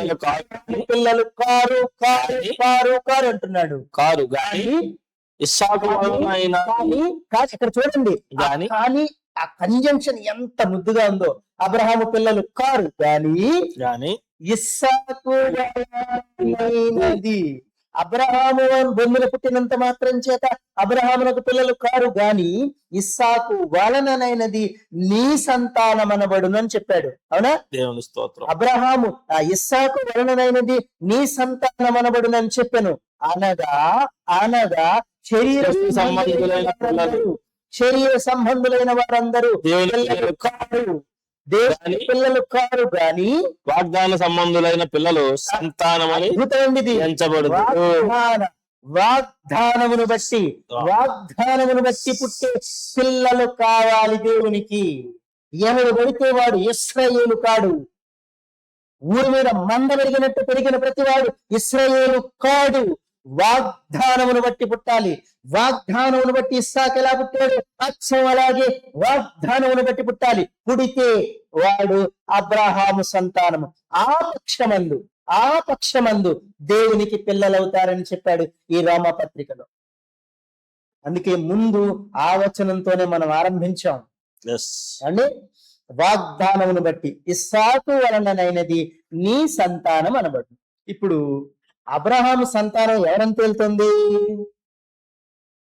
తేలింది ఇక్కడ? వాగ్దాన సంబంధులైన పిల్లలని. అబ్రహాము సంతానం ఎవరని తేలింది ఇక్కడ? అబ్రహాము కొడుకు ఎవరని తేలింది? ఆ కాంటెక్స్ట్ లో మనకి ఇస్సాక్ అని తేలుతుంది. అవునా? ఇంతకీ ఇస్సాక్ ఎవరు?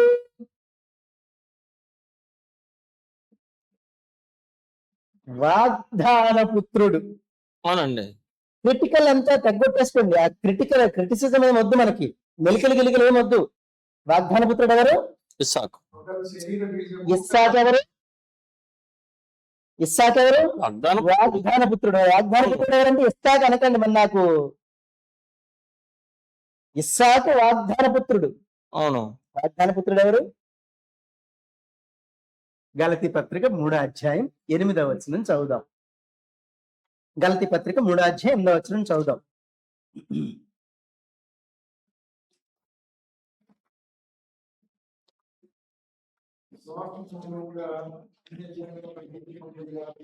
తీర్చునని విశ్వాస మూలముగా, విశ్వాస మూలం ఎక్కడికి తీసుకొచ్చారు చూడండి. విశ్వాస మూలముగా అన్యజనులందరూ అంతే కదండి బడుదురని ముందుగా చూచి దేవుడు అబ్రహామునకు ఆశీర్వదించు. ఏం చూడండి మాట ఎంత బాగుందో చూడండి, ఎంత బాగుందో చూడండి. దేవుడు విశ్వాస మూలముగా అన్యజనులను నీతిమంతులుగా తీర్చునని లేఖనము ముందుగా చూచి. అన్యజనుడు ప్రస్తావన ఎక్కడుందండి? నీ యందు అన్యజనులందరూ ఎక్కడుంది చెప్పండి. అన్యజనుడి ప్రస్తావన ఎక్కడుంది చెప్పండి. ఇప్పుడు అన్యజనుడి ప్రస్తావన ఎక్కడుంది? గలతీ పత్రికలో ఉందండి.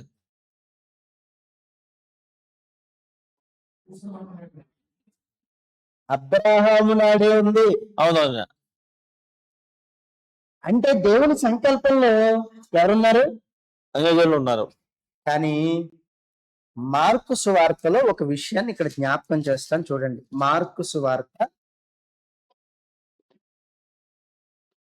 ఆ సురోఫెనికి వంశస్థురాలు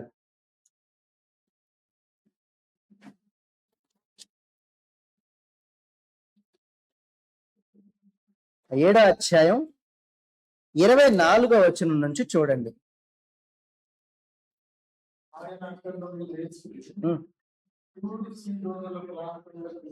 ఇదే ప్రస్తావన మత్తయి సువార్త 15వ అధ్యాయం 21వ వచనంలో కూడా ఉంటుంది. చూసుకోండి జాగ్రత్తగాను. చూడండి, చదవండి. వెళ్ళి ప్రవేశించినప్పుడు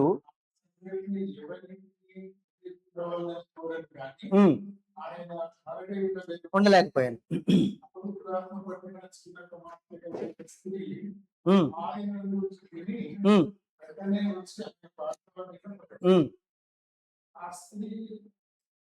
సురోఫెనికే వంశస్థురాలు, గ్రీసు దేశస్థురాలు. ఆ దెయ్యాన్ని వేడుకుంది. ఇక్కడ వీరిద్దరి మధ్యన కాన్వర్సేషన్ చూడండి. ఆ సంభాషణ ఎలా ఉందో చూడండి. కన్వర్సేషన్ ఏంటంటే ఆవిడ అడుగుతుంది, అయ్యా నా కుమార్తెలో ఉన్న దెయ్యాన్ని వెళ్ళగొట్టవా అని అడిగింది. అది ఎంతండి రిఫరెన్స్? వెళ్ళదండి. మార్కు 7:24. ఇప్పుడు ఈ కాన్వర్సేషన్ లో యేసు ప్రభు ఆమెకి ఏం సమాధానం చెప్పారో చూడండి. నా ఆ దెయ్యాన్ని వెళ్ళగొట్టవా అని అడిగింది. అడిగితే ఈయన ఏం చెప్తున్నాడు?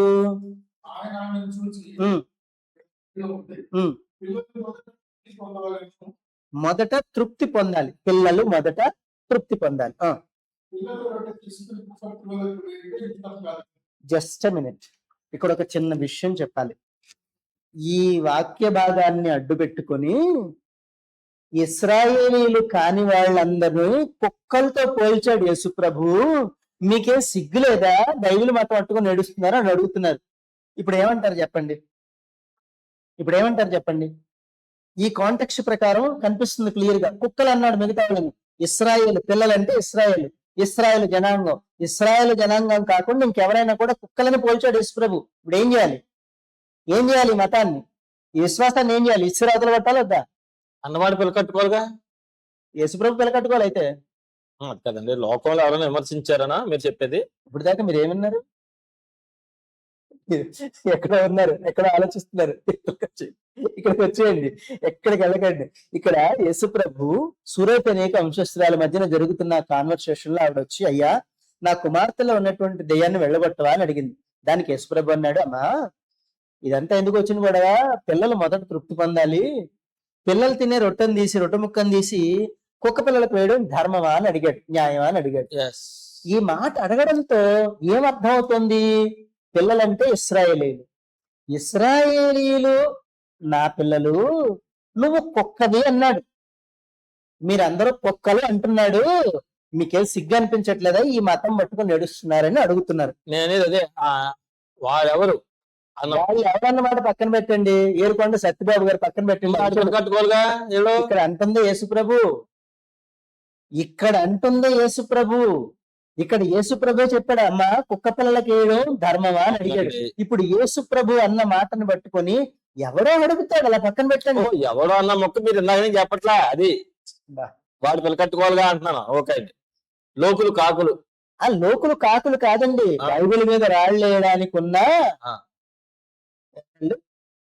దావీదు చేతిలో చచ్చిపోతాడు కదా గొల్లియాతులు, గొల్లియాతులు అనమాట, ప్రగల్భాలు పేలే గొల్లియాతులు. అందరూ బలవంతులే దావీదు ఎదురేదాకాను అది అండి. ఓకే, కాబట్టి కుక్క పిల్లలు అని అన్నాడు, మీకేం సిగ్గు అనిపించట్లేదా అన్నారు. ఇప్పుడు యేసు ప్రభు స్వయంగా అన్నాడు ఆ మాట, కానీ ఆ కాంటెక్స్ట్ మొత్తం చదివినా కూడా అదే అర్థం అవుతుంది. ఇప్పుడు దీని మర్మాన్ని, ఆ సీక్రెట్ ని ఏమన్నా విప్పగలమా?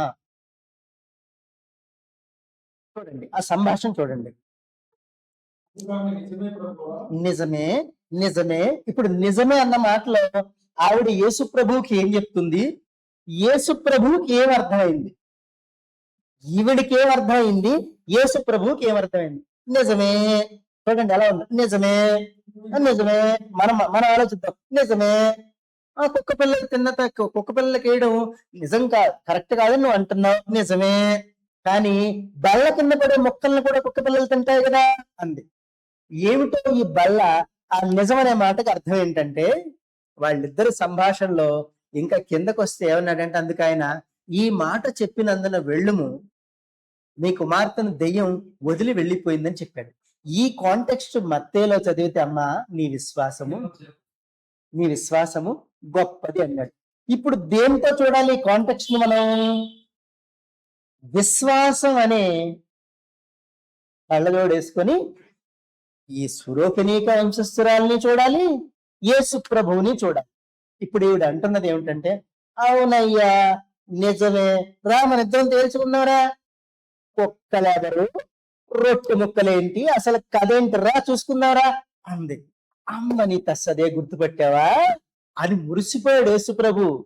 మా తాత అబ్రహాముకి ఇచ్చేవి అన్యజనులందరూ నీ అందరూ ఆశీర్వదించబడతారని వాగ్దానం చేసేవాడుగా అని సంగతి ఏంట. గలతీ పత్రికలో చెప్పిన మాట, ఆది కాండంలో మా తాత అబ్రహాముకి చేసిన ప్రమాణం నన్నమిరాలంటావు ఏంటి, నన్నమిరాలంటావు ఏంటి నువ్వు, దాని కోసం ఎదురు చూస్తున్నాను నేను అని. ఒక్క నిమిషం అండి.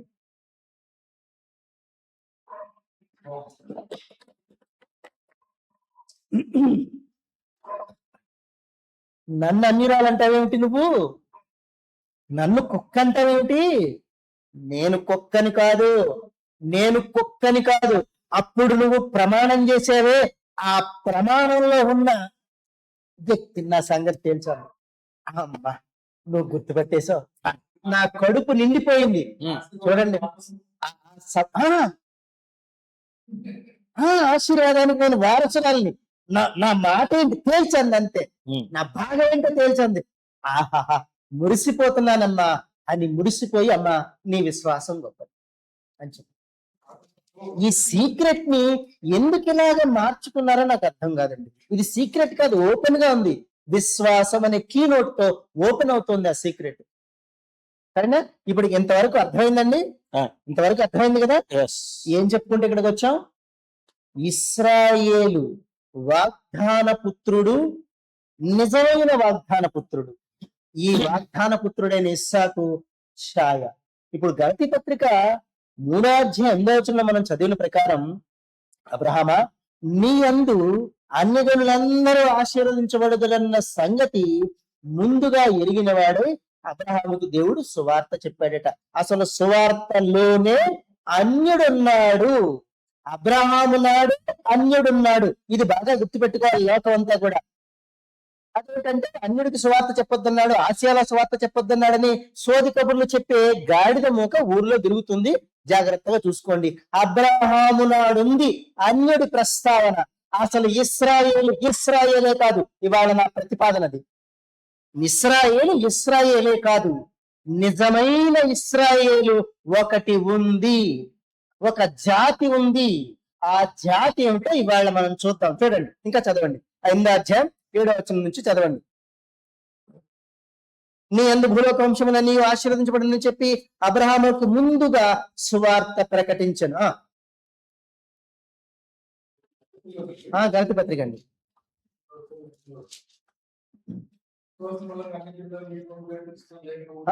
విశ్వాస సంబంధులే, ఇంకా 6వ వచనం నుంచి కూడా ఎంతండి, విశ్వాస సంబంధులే అబ్రహాము కుమారులని, విశ్వాస సంబంధులే ఇందాక రోమపత్రిక 8వ అధ్యాయం 7వ వచనం చదువుకున్నాం కదా. అబ్రహాము భూమిని పుట్టినంత మాత్రం చేత అందరూ ఇశ్రాయేలు కారు గాని ఇస్సాకు వలనైనదే, అనగా వాగ్దానముల వల్ల పుట్టిన వారు మాత్రమే నీ సంతానమవుతారని అక్కడ ఒక ప్రతిపాదన దేవుడు భక్తుని ద్వారా చేశాడు. ఓకేనా? అలా చేస్తే ఇక్కడ చెప్తున్నాడు, విశ్వాస సంబంధులే అబ్రహామునకు కుమారులని మీరు తెలుసుకోండి. దేవుడు విశ్వాస మూలంగా అన్యజనులను నీతిమంతులుగా తీర్చినను లేఖనము ముందుగా చూచి, అంటే ముందుగా దేవుడు నిర్ణయించుకొని విశ్వాస మూలముగానే అన్యజనుడు కూడా నీతిమంతుడిగా తీర్చబడినన్న లేఖనము లేక ఆ ప్రవచనాన్ని ముందుగా దేవుడు సిద్ధపరచుకొని తన సంకల్పంలో ఉంచుకొని అబ్రహాము నిలబెట్టి ఆశీర్వదిస్తున్నాడు. అబ్రహామా, నీ యందు అన్యజనులందరూ, భూలోక వంశములన్నీ అనగా అన్యజనులందరూ, ఇశ్రాయేలు మాత్రమే కాదు, not only for Israel, all over the world. That's the priority of the God's word. అది దేవుని మాటలోని ప్రాముఖ్యత. If we can't understand the priority of the word of God, then we are going to destroy ourselves, our life. మన చేతులారా మన జీవితాన్ని, మన ప్రాణాన్ని మనమే పోగొట్టుకుంటాం. దేవుని మాట వినాలి, దేవునికి లోబడాలి. అందుకే నేను అంటున్నాను, టీలు ఎక్కువ అవడం వల్ల ఈ ప్రాబ్లం వస్తుందండి. బాగానే వేసాను, డిస్టర్బ్ అవుతుంది వాయిస్. అందుకని అబ్రహాము నందే అన్యజనులందరూ ఆశీర్వదించబడాలి. అసలు దేవుని సంకల్పమే అది. అసలు యాకోబు వీళ్ళందరినీ చూపిస్తున్నా, వీళ్ళందరూ ఈ అన్యజనులనే వాళ్ళు పొందబోయే ఆశీర్వాదానికి మూలమై ఉన్నారు. వీళ్ళు లేకపోతే వీళ్ళకి ఆశీర్వాదం రాదు. ఇప్పుడు మత్తయి సువార్త 1వ అధ్యాయం 1వ వచనం చదువుదాం. అక్కడ ఏముంటుందంటే, అబ్రహాము కుమారుడగు దావీదు కుమారుడైన యేసుక్రీస్తు వంశావళి గ్రంథము, బిబ్లియోస్ of the son of Jesus Christ, the son of Abraham, and the Biblia of Jesus Christ, the son of Abraham and the son of David అని రాసు. అబ్రహాం కుమారుడగు దావీదు కుమారుడైన యేసుక్రీస్తు. అబ్రహాం కుమారుడు ఎవరు? దావీదు, యేసుక్రీస్తు. అదన్నమాట అండి, అదన్నమాట. మధ్యలో మళ్ళీ దావీదు ఎందుకు వచ్చాడు అన్నది తర్వాత చూద్దాం. దావీదు రావడానికి ఒక కారణం ఉంది. దావీదును కూడా ఒక పాత్రలో చూపించాడు. ఆ పాత్రకి దావీదుని సెట్ చేశాడు దేవుడు. సెట్ అయ్యే క్యారెక్టర్ దావీదులో ఉంది, సరే అందుకని వచ్చాడు. డైరెక్ట్ గా రాయించారు, అబ్రహాం కుమారుడు యేసుక్రీస్తు వంశం. ఆప్షనే లేదు. అబ్రహాం కుమారుడు ఎవరంటే ఇస్సాకు కాదు. ఎవరు?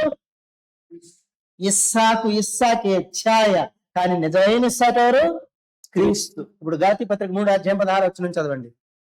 గలతీ పత్రిక 3వ అధ్యాయం 16వ వచనం చదవండి. ఆయన అనేకులను గురించి అన్నట్టు అబ్రహామునకు అతని సంతానములకు వాగ్దానములు చేయబడెను. ఆయన అనేకుల గురించి అన్నట్టు సంతానములకు అని చెప్పక సంతానమునకు అని చెప్పాను. ఆ సంతానము క్రీస్తు. క్రీస్తు. ఏ సంతానము?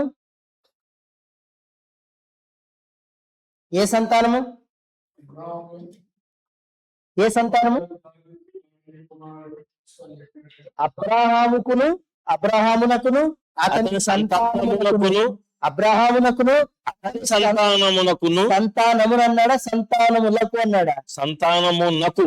సంతానం అంటే మొత్తం పిల్లలందరికీ, అబ్రహాము పిల్లలందరికీ. అంటే శరీర సంబంధులైన వారందరికీ అని అర్థం. అబ్రహాము బొందిన పుట్టిన వారందరికీ అని అర్థం. వాగ్దానములు అన్నారు. వాగ్దానములు చేయబడిన అందరికీ కూడా వాగ్దానాలు చేశాడు.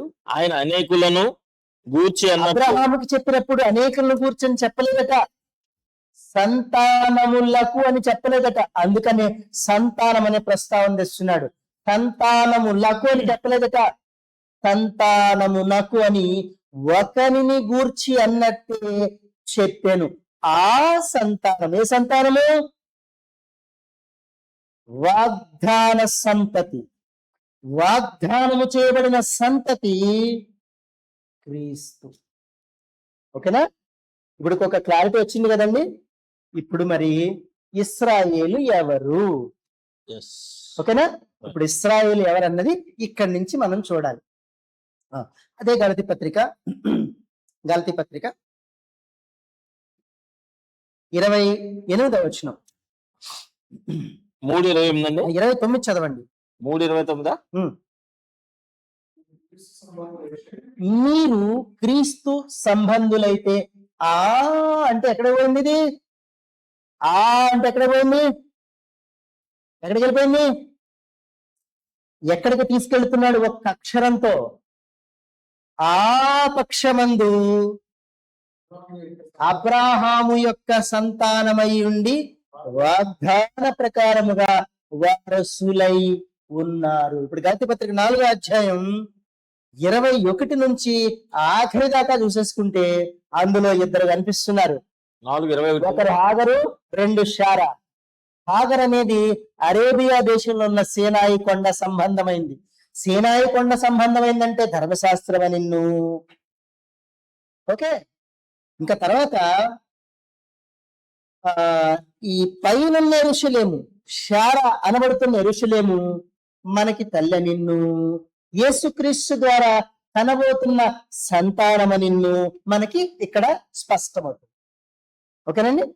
ఇప్పుడు ఇందులో మనం చదివిన గలతీ పత్రిక 3:29లో ఆ పక్షమందు అబ్రహాము సంతానమవుతాం వాగ్దాన ప్రకారం అని చెప్పాడు. ఓకేనా? ఇప్పుడు వాగ్దానంలో యేసుక్రీస్తు కదా ఉన్నాడు. ఓకే, ఇప్పుడు అబ్రహాము బొందిన పుట్టిన వాళ్ళందరూ అబ్రహామునకు పిల్లలు. అంటే అబ్రహాము తర్వాత ఇస్సాకు, ఇస్సాకు తర్వాత యాకోబు, యాకోబు తర్వాత యోసేపు, యోసేపు తర్వాత 70 మంది, 70 మంది తర్వాత 4 లక్షలు, సో అంటూ వరుసగా అలా పెరుగుతూ వస్తూ యేసు ప్రభు వరకు ఎందరు పుట్టారో అందరిలో కొందరు తప్ప అందరూ అబ్రహాము సంతానం కాదు. అందరిలో కొందరు తప్ప. కొందరంటే అందరూ అక్కడక్కడ లెక్క పెట్టాం కదా. యోసేపు తర్వాత మోషే, మోషే తర్వాత యెహోషువ, యెహోషువ తర్వాత న్యాయాధిపతులు కదా కొంతమంది కనిపిస్తారు కదా. దావీదు, సమూయేలు, నాతాను, ఇలా కొంతమంది వేళ్ల మీద అక్కడెక్కడెక్కడ లెక్క పెట్టుకుంటూ వచ్చామా? అలా లెక్క పెట్టుకుంటూ వచ్చిన ఆ పరంపరలో ఆ లెక్కించదగిన వారు తప్ప మిగతా వాళ్ళెవరు? ఇంతకీ ఏమిటి వాళ్ళ వేళ్ల మీద లెక్కించబడే ఆ అంటే తక్కువ గ్రూప్ ఆఫ్ పీపుల్ ఎందుకని లెక్కించబడ్డారంటే విశ్వాసమును బట్టి, విశ్వాసమును బట్టి. ఓకేనా? ఇప్పుడు వారందరూ ఏమని విశ్వసించారంటే మీకా గ్రంథం 7వ అధ్యాయం ఆఖరి ముక్క, నీవు మా పితరుడైన అబ్రహాము, ఇస్సాకు, యాకోబులతో చేసిన ప్రమాణ సత్యమును కనికరమును అనుగ్రహించుదు అని చెప్పి చచ్చిపోయాడు. అదే మీకా గ్రంథం 5వ అధ్యాయం అంతా చదివితే అతడు నిలిచి యెహోవా యొక్క బలము పొంది తన మందను మేపును. బెత్లెహేమా, ఎఫ్రతా, యోధా ప్రాంతములలో నీవు అల్పమైన దానవు కావు, ఇశ్రాయేలును నా ప్రజలను ఎలబో అధిపతి నీలో నుండి వచ్చును అని చెప్పాడు 5వ అధ్యాయం అని చెప్తూ అతడు నిన్ను ఏలతాడు, ఇశ్రాయేలును నా ప్రజలను ఏలతాడు, పుట్టేవాడు ఏలతాడని చెప్పాడు. ఓకేనా అండి? శ్రద్ధగా అర్థం చేసుకుంటున్నారా? అర్థం చేసుకుంటున్నారా? ఇశ్రాయేలును ఏలబోవాడు బెత్లెహేమా నీలోంచి వస్తాడని చెప్పాడు. అంతేనండి? ఓకే, బెత్లెహేం అనే పురంలోంచి వస్తాడా? ఇశ్రాయేల్ అనే జాతిలోంచి వస్తాడా? ఇజ్రాయేల్ అనే జాతిలోంచి వస్తాడండి. అంతే కదండి. కానీ ఇక్కడ ప్రాంప్ట్ గా మనం అర్థం చేసుకోవాల్సిన విషయం ఏంటంటే వాగ్దానమును బట్టి యేసు ప్రభు పుట్టాడు. ఎస్. వాగ్దానమును బట్టే పుట్టాడు. ఇప్పుడు అబ్రహాము ఎలాగైతే విశ్వాసంలో క్రీస్తు నా కొడుకు అని ఎదురు చూశాడు, అబ్రహాముకి పిల్లలు పుట్టాలంటే క్రీస్తు రక్తంలోంచి పుట్టాలి. ఇది దేవుడు పెట్టుకున్న సంకల్పం. ఇదన్నమాట ఇందులో సీక్రెట్. శరీర సంబంధులు, ఆత్మ సంబంధులు రెండు క్యాడర్స్ గా విడిపోతున్నాయి. అప్పుడు నిజమైన ఇశ్రాయేల్ ఎవరంటే క్రీస్తు ద్వారా తిరిగి జన్మించే వాళ్ళని బైబిల్ చెప్తా ఉంది. అదే ఇక్కడ గలతీ పత్రిక 4వ అధ్యాయంలో మనకు కనిపిస్తుంది.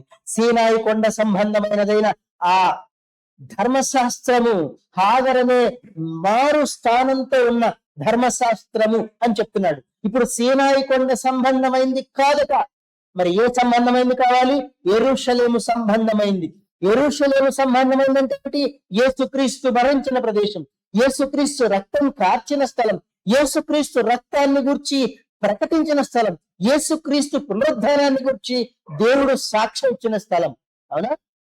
ఆ స్థలము ఛాయగా తీసుకొని రాబోతున్నది అని చెప్తున్నాడు. అది పైనుంది, వస్తుంది, దానికి పిల్లలని యెషయా గ్రంథాన్ని చెప్తున్నాడు. ఇక్కడ పిల్లలు లేనిదానా, గొడ్రాల సంతోషపడవే, గంతులేవే, నీకు బోళ్ళంత మంది పిల్లలు పుట్టేస్తారే, పెనిమిటి లేకుండా పిల్లలు పుట్టేస్తారని యెషయా గ్రంథంలో చెప్పాడు. అవునా? ఆ విషయాన్ని ఇక్కడ చెప్తున్నాడు. పెనిమిటి గల దాని పిల్లల కంటే కనని గొడ్రాల సంతోషించు, ప్రసవ వేదన పన్నందానా బిగ్గరగా కేకలు వేయి. ఎందుకంటే పెనిమిటి గల దాని పిల్లల కంటే పెనిమిటి లేని దాని పిల్లలే ఎక్కువ మంది ఉన్నారంటే ఇది ఒక బూతు మాటలా ఉంది వాళ్ళ లోకానికి. అసలు పెనిమిటి లేకపోవడం, పెనిమిటి ఉండడం అంటే ఏమిటో అర్థం అవ్వలేదు ఇక్కడ. ఒక పెనిమిటి ధర్మశాస్త్రం. అవునా? ఒక పెనిమిటి ధర్మశాస్త్రం, ఇంకొక పెనిమిటి క్రీస్తు. ఇద్దరు పెనిమిట్లా కాదు. దాస్యంలో ఉన్నదానికి ధర్మశాస్త్రం భర్త అయితే, ఆత్మ సంబంధంగా క్రీస్తులో జన్మించే ఇశ్రాయేలుకి, క్రీస్తు రక్తమందు తిరిగి పుట్టే ఇశ్రాయేలుకి క్రీస్తు పెనిమిటి భర్త అయి ఉన్నాడు. అందుకే నిన్ను సృజించిన వాడు నీకు భర్త అయి ఉన్నాడు. ప్రకటన 21లో కూడా మనకు కనిపిస్తుంది. తన భర్త కొరకు దిగి వస్తున్న పెండ్లి కుమార్తె వలె దిగి వస్తుందని చెప్పాడు కదా ఋషులమైన పట్టణాన్ని. అది ఇదన్నమాట అండి. అర్థమైందా? సో ఇప్పుడు ఇంకా మనం ఇక్కడ జాగ్రత్తగా చదువుకుంటూ వెళ్ళిపోతే కొలస్సీ పత్రిక 2వ అధ్యాయం 17వ వచనం. కొలస్సీ పత్రిక 2వ అధ్యాయం 17వ వచనం, 16వ వచనం.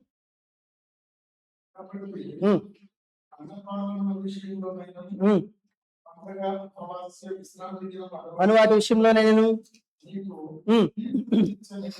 ఎవరికి అవకాశం వద్దు. కారణం ఏమిటంటే ఇవన్నీ రాబో వాటి ఛాయ నిజ స్వరూపము క్రీస్తునందు ఉన్నది. నిజ స్వరూపము, ఇస్సాకు యొక్క నిజ స్వరూపము క్రీస్తులో ఉంది. యోసేపు నిజ స్వరూపము క్రీస్తులో ఉంది. ఇంకా యాకోబు నిజ స్వరూపము క్రీస్తులో ఉంది. దావీదు నిజ స్వరూపము క్రీస్తులో ఉంది. మోషే నిజ స్వరూపము క్రీస్తులో ఉంది. అప్పుడు ఇవన్నీ ఏమిటి? ఛాయని చూస్తావా, యథార్థాన్ని చూస్తావా?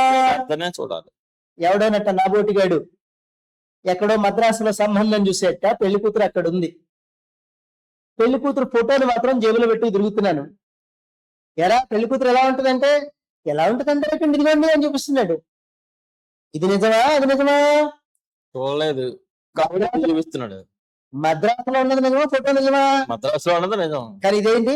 ఛాయ. మద్రాసులో ఉన్న దాని ఛాయ ఈ ఫోటో, చిత్రం. రాబోతున్న దానికి ఛాయ ఇస్సా, రాబోతున్న వాడికి ఛాయ ఇస్సాకు. ఓకేనా? రాబోతున్న వాడికి ఛాయ. అప్పుడు ఇస్సాకు కడుపున పుట్టినాడు ఎవడు? అందుకే యేసుక్రీస్తుని అంగీకరించిన వాళ్ళు మాత్రమే, యేసుక్రీస్తుని గుర్తించిన వాళ్ళు మాత్రమే. ఇక్కడ ఒక ఉదాహరణ చెప్తాను, జాగ్రత్తగా మీరు గమనించండి. లూకాసు వార్త 19వ అధ్యాయం ముగింపులో 19వ అధ్యాయం ఒక జక్కయ్య మనకు కనిపిస్తాడు. అవునా? ఈ జక్కయ్య ఏదో అలా సొంకర ఏంటిది ట్యాక్సెస్ వసూలు చేసుకునేవాడు. ఈ జక్కయ్య కూడా యేసు ప్రభుని చూడాలని కోరికతో సో మనకి ఇదంతా తెలిసిందే. ఆఖరిన ఒక ముక్క అన్నాడు, ఇతడును అబ్రహాము ఇతడును కుమారుడే. ఇతడును అంటే జక్కయ్య ఇతడును అంటే ను ఆతో పాటు పాటుగా పాటుగా ఇతడు కూడా ఇతను కూడా ఇతడు కూడా అబ్రహాము కుమారుడే అంటే అక్కడ ఉన్న వాళ్ళు ఎవరు? అబ్రహాం కుమారులు. అక్కడ ఉన్న వాళ్ళు ఎవరు? కారణి అర్థం. వీళ్ళెవరు? కారణర్థం. మీరు అబ్రహాము మాకు తండ్రిని మీరు చెప్పుకుంటున్నారు కదా, అబ్రహాము మీ తండ్రి అయితే అబ్రహాము చేసిన క్రియలే మీరు కూడా చేస్తారు కదర్రా. అబ్రహాం మీకు ఇలా చేయలేదు, మీకు తండ్రి ఎలా అయ్యాడు అని అడిగాడు. మరి వాళ్ళకి ఎలా ఉంది? ఏం అర్థమైందో వాళ్ళకి? యేసు ప్రభు మీద తిరగబడ్డారు. ఈ తిరుగుబాటు ధోరణి మనిషిని పాడు చేస్తుంది. నా ప్రభు ఎందుకన్నాడు అని ఆలోచించుంటే ఎలా ఉండదు. అప్పుడు ఆ రియాలిటీ వాళ్ళకి ఎప్పుడు వచ్చిందంటే, యేసు ప్రభు మరణం పునరుద్ధానం తర్వాత పేతురు నిలబడి మాట్లాడుతుంటే ఆ రియాలిటీ వచ్చి, రియలైజేషన్ వచ్చి, అయ్య బాబు ఇంత పొరపాటు చేసావా అని నెత్తి నోరు బాదుకొని యేసు ప్రభు నామంలో రక్షణ పొందారు. అవునా? అప్పుడు వారు ఇశ్రాయేలుగా, నిజమైన ఇశ్రాయేలుగా మార్చబడ్డారు. క్రీస్తునందు విశ్వాసం ఉంచుట ద్వారా. ఏమని విశ్వాసం ఉంచుట ద్వారా? ఇది 2 తిమోతి పత్రిక అనుకుంటాను. 2 తిమోతి పత్రిక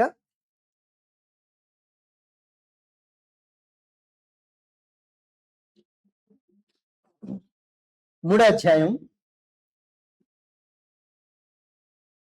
14వ వచనం. క్రీస్తు యేసునందు ఉంచవలసిన విశ్వాసము ద్వారా. ఇక్కడ ఉంచవలసిన అనే ఈ భాష ప్రయోగం ఉంది చూశారు. ఉంచవలసిన, చూడవలసిన, వినవలసిన, నేర్చుకొనవలసిన, తినవలసిన, ఉండవలసిన, ఇవన్నీ అర్థమవుతాయి కదండి. ఇక్కడ ఉంచవలసిన, క్రీస్తు యేసునందు ఉంచవలసిన విశ్వాసము ద్వారా రక్షణార్థమైన జ్ఞానము నీకు కలిగించుటకు శక్తిగల పరిశుద్ధ లేఖనములను బాల్యము నుండి నీవు ఎరుగుదువు. ఎవరికి చెప్తున్నాడు ఈ మాట? తిమోతికి చెప్తున్నాడు. క్రీస్తునందు ఉంచవలసిన, ఏమని విశ్వసించాలి క్రీస్తుని? ఒక ముక్క చెప్పండి, వేళ మనం ముగించేసుకుందాం. ఇప్పటికి చాలా టైం అయినట్టుంది. క్రీస్తునందు ఏమని విశ్వసించాలి? అసలు క్రీస్తుని ఏమని విశ్వసించాలి?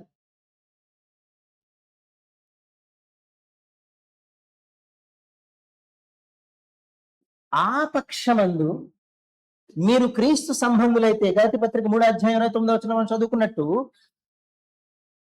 మీరు ఆ పక్షమందు, అబ్రహామునకు పిల్లలైతే ఆ పక్షమందు, సరే మీరు క్రీస్తునందు ఉన్నవారైతే, క్రీస్తునందు విశ్వాసం ఉంచిన వారైతే ఆ పక్షమందు అబ్రహాము సంతానమై ఉన్నారు, అబ్రహాము వాగ్దానానికి వారసులై ఉన్నారని చెప్పారు.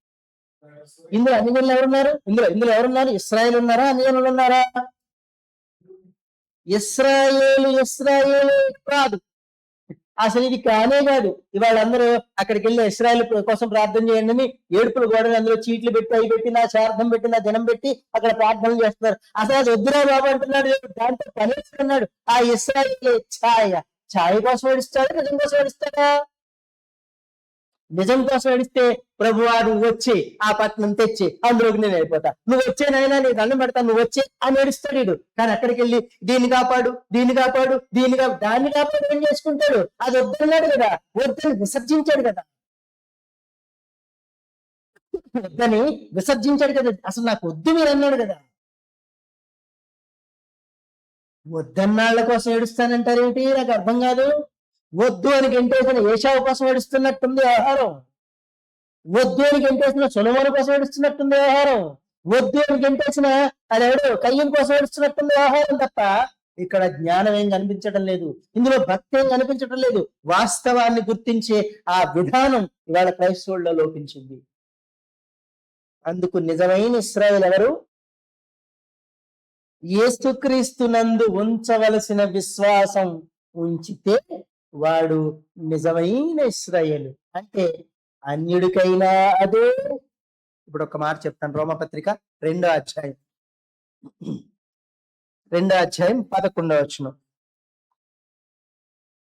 2వ అధ్యాయం 11వ వచనం. దేవునికి పక్షపాతం లేదు.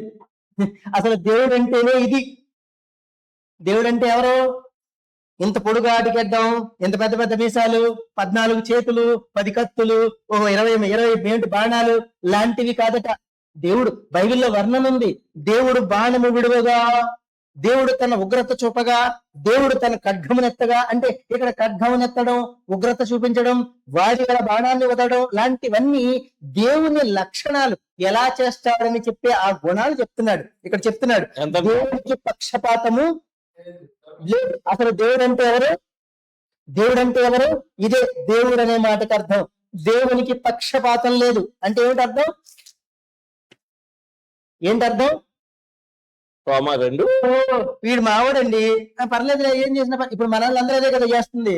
ఇప్పుడు మన వాళ్ళందరూ అదే. మన భారతదేశంలో ఇదే దరిద్ర కొట్టుకోరా, మన భారతదేశంలో చచ్చిపోతున్నామండి.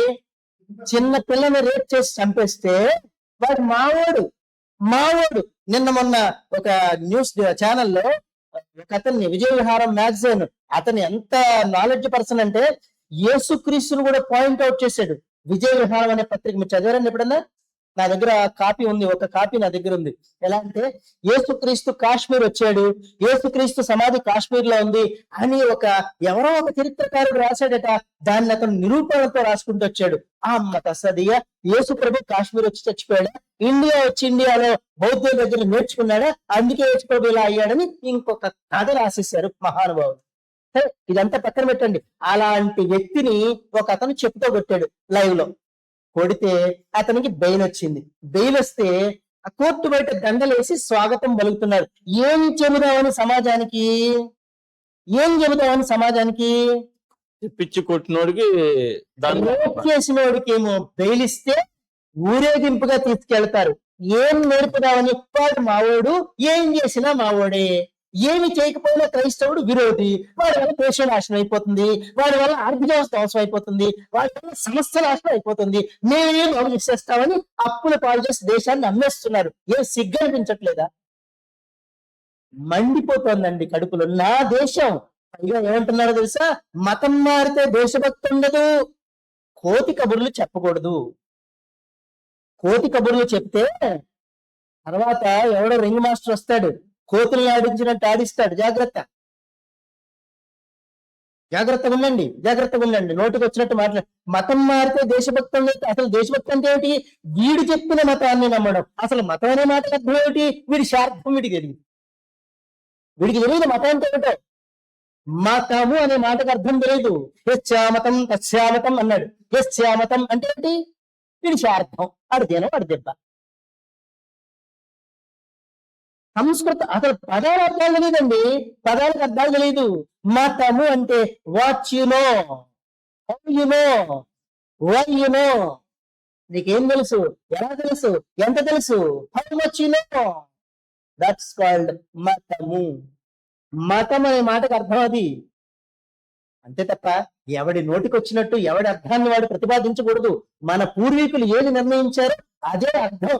నువ్వెవడే మధ్యలో కోతిమూతి కదా అన్నట్టు. నువ్వెవడివి కోతి ఆట వేసుకొని తయారయ్యావు? ఒక్కొక్కటి తక్కువ కోతుల గుంపులే తయారవుతున్నారు. ఇలా ఉంది వ్యవహారం. కాబట్టి జాగ్రత్తగా అర్థం చేసుకోండి. నోటికి వచ్చినట్టు మాట్లాడే వ్యవహారం ఇక్కడ కుదరదు అండి. ఇప్పుడు కనుక సంస్కృతంలో మతం అంటే ఏమిటండి?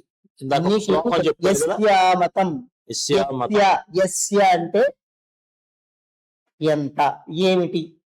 తస్య ఏమిటికి ఆపోజిట్. నీకేం తెలుసు, ఏం తెలియలేదు. తెలిసినది. యస్యా మతం. తెలిసింది ఏదో అది మతం, గ్రహించింది ఏదో అది మతము. మతము అంటే అభిప్రాయము. నీకు వచ్చిన ఒక అవగాహన అని అర్థం. అంతే తప్ప ఈ అర్థాలన్నీ కూడా ఈ కల్పితాలు కల్పించుకున్న ఈ కల్పితాలన్నీ కూడా ఈవేళ భారతదేశం అంతా గగ్గోలెత్తిపోతుంది. అదే నిజం అవుతుంది. మతం అంటే ఉదాహరణ ఒకటి చెప్తాను. నాకు మా మేనమావ కొడుకు ఒకడు ఉన్నాడు. వాడు గోత్రము అంటే అర్థం అని పెట్టాడు. నాకు నాకు వాట్సాప్ లో పెట్టాడు. అది నేను తీసేసాను అనుకోండి, బట్ గుర్తుపెట్టుకున్నాను. గోత్రం అంటే గో అంటే గోవులను, త్రా అంటే రక్షించువారు. గోవులను రక్షించువారు వారిని గోత్రము అందురని చెప్పాడు. आप तक भी मुझे पता ही नहीं उनको कैसे मारना बोले थी.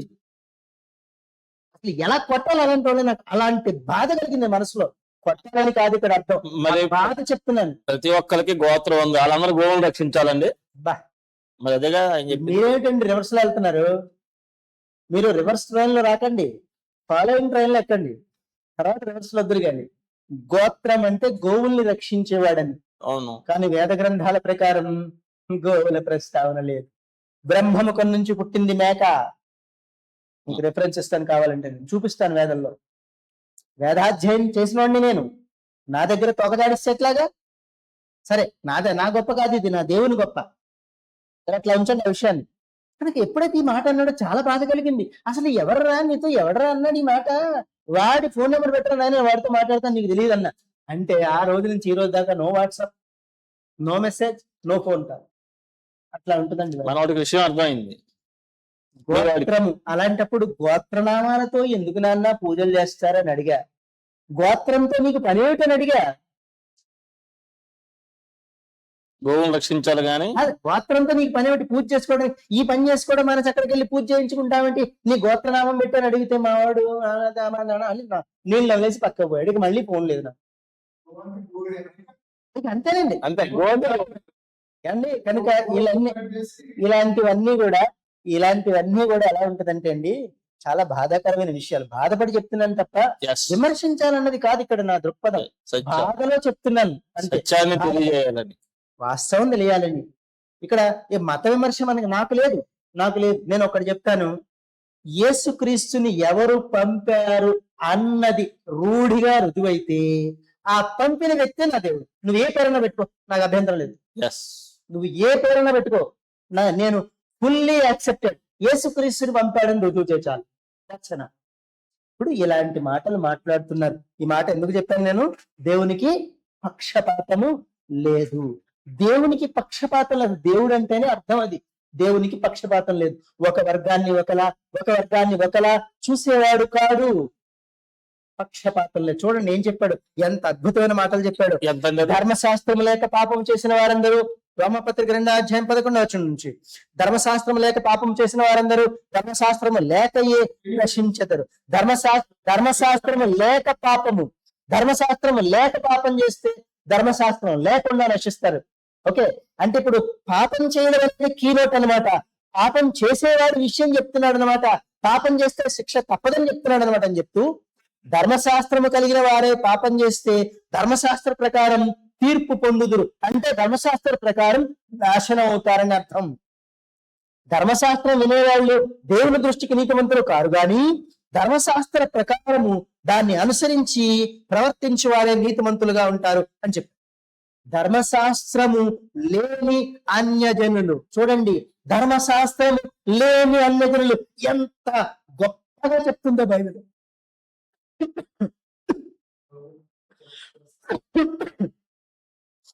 ధర్మశాస్త్రము లేని అన్యజనులు స్వాభావికముగా ధర్మశాస్త్ర సంబంధమైన క్రియలను చేసిన ఎడల వారు ధర్మశాస్త్రము లేని వారైనను తమకు తామే ధర్మశాస్త్రమైనట్టున్నారు. ఎవరండి బైబిల్ని తప్పని చెప్పేది? ధర్మశాస్త్రం లేకపోయినా సరే మనస్సులో, కడుపులో ధర్మశాస్త్రమే అన్నట్టుగా ప్రవర్తించిన మన తాతలు లేరా? ఆ తాతల కడుపున పుట్టిన వాళ్ళందరూ ఆ తాతలుగా ప్రవర్తిస్తున్నారా? మన వెనకటి తరాలు ఎప్పుడు కాలం నిలిపోవద్దు. మన వెనకటి తరాలు 4-5 తరాలు వెనక్కి వెళితే ఇప్పుడు రాసుకుంటున్నట్టుగా అగ్రిమెంట్లు లేవు. మాటంటే మాటే అని ఎకరాలు భూములు కూడా వదులుకున్నారు. నీతిమంతులు విగ్రహారాధన చేసినా కూడా అతడు నీతిమంతుడు. దేవుని దృష్టిలో ఇక్కడ చెప్తున్నాడు, దేవుని దృష్టిలో అతడు విగ్రహాన్ని చూసి దేవుడిని నమ్మాడు, కానీ ఏ పాపం చేయలేదు. అప్పుడు దేవుడు వాడిని వదిలేస్తాడా? వదిలేస్తాడని బోధించే క్రైస్తవుడు శాపగ్రస్తుడు.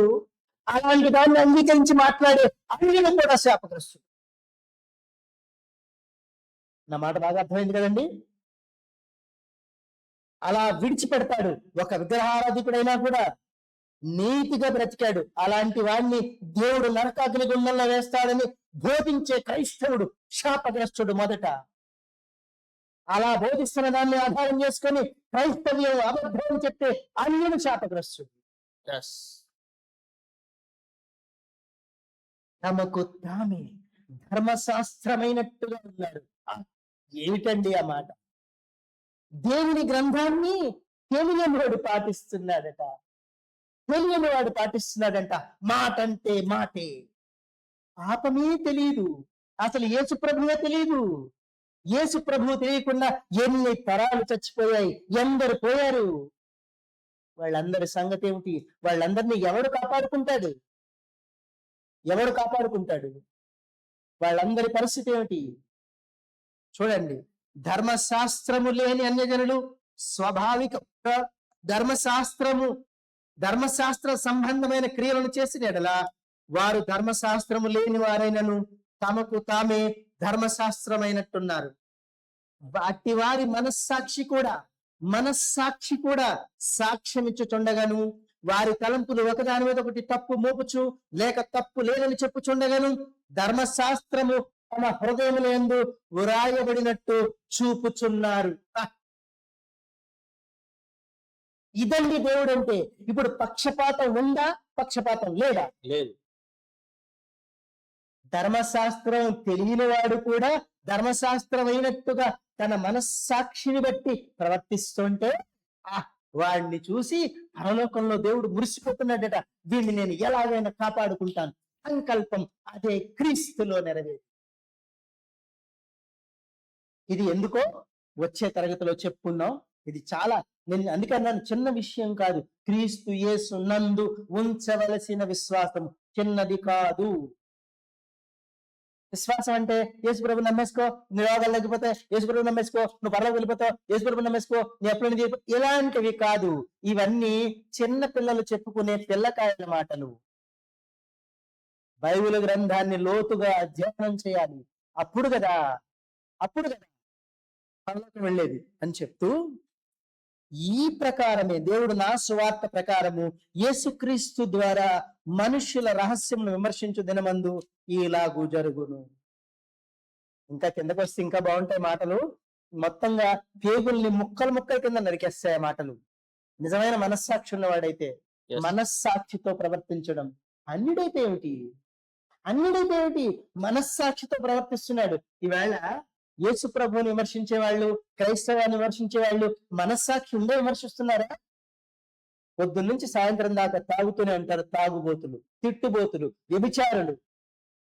ఆవిడ ఎవరితోనటండి ఇంతంత పళ్ళు వేసుకొని ఉంటది. గుడికి వెళ్ళలేదా మీరు? వాళ్ళు చర్చికి వెళ్ళలేదా మీరు? ఎక్కడ ఉండిపోయినరేటి అని గొర్రెలతో మాట్లాడుతుంది మహాతల్లి. అసలు ఆవిడ గారి క్యారెక్టర్ ఏమిటో ఆ క్యారెక్టర్ నీ మనస్సాక్షి నీకు చెప్పట్లేదా? నువ్వు ఏమి చేశావనే విషయం నీ మనస్సు ప్రశ్నించట్లేదా? తాగుబోతుల గుంపు. సాయంత్రం అయితే అందరూ తాగేసి మందుతో పొంగిపోతూ ఇలాంటి విషయాలన్నీ చర్చించుకొని బైబిల్ తప్పు అని మందరా పడిపోతున్నారు. తాగుబోతుల గుంపు, వ్యభిచారుల గుంపు, మోసగాళ్ళ గుంపు. ఒకడేమో రంగురాళ్ళ మోసం, నాకు డబ్బులు ఇచ్చారా అంటే ఆవిడ రికార్డ్ చేసి పోలీసులు పట్టించాడు. ఇన్ని మోసాలు చేసినా బెయిల్ ఇచ్చేస్తాయి కోర్టులు. తప్పే ఉందిలేండి, ఏం చేస్తారు వాళ్ళు మాత్రం. వాళ్ళకి వచ్చే ప్రజలు అలాంటివి, వాళ్ళకి మనం ఏమంటాం. ఆ ఒత్తిళ్ళు ఇలా జరుగుతున్నప్పుడు న్యాయం అన్యాయంగాను, అన్యాయం న్యాయంగాను కనిపిస్తుంది. నీకు మనస్సాక్షేది?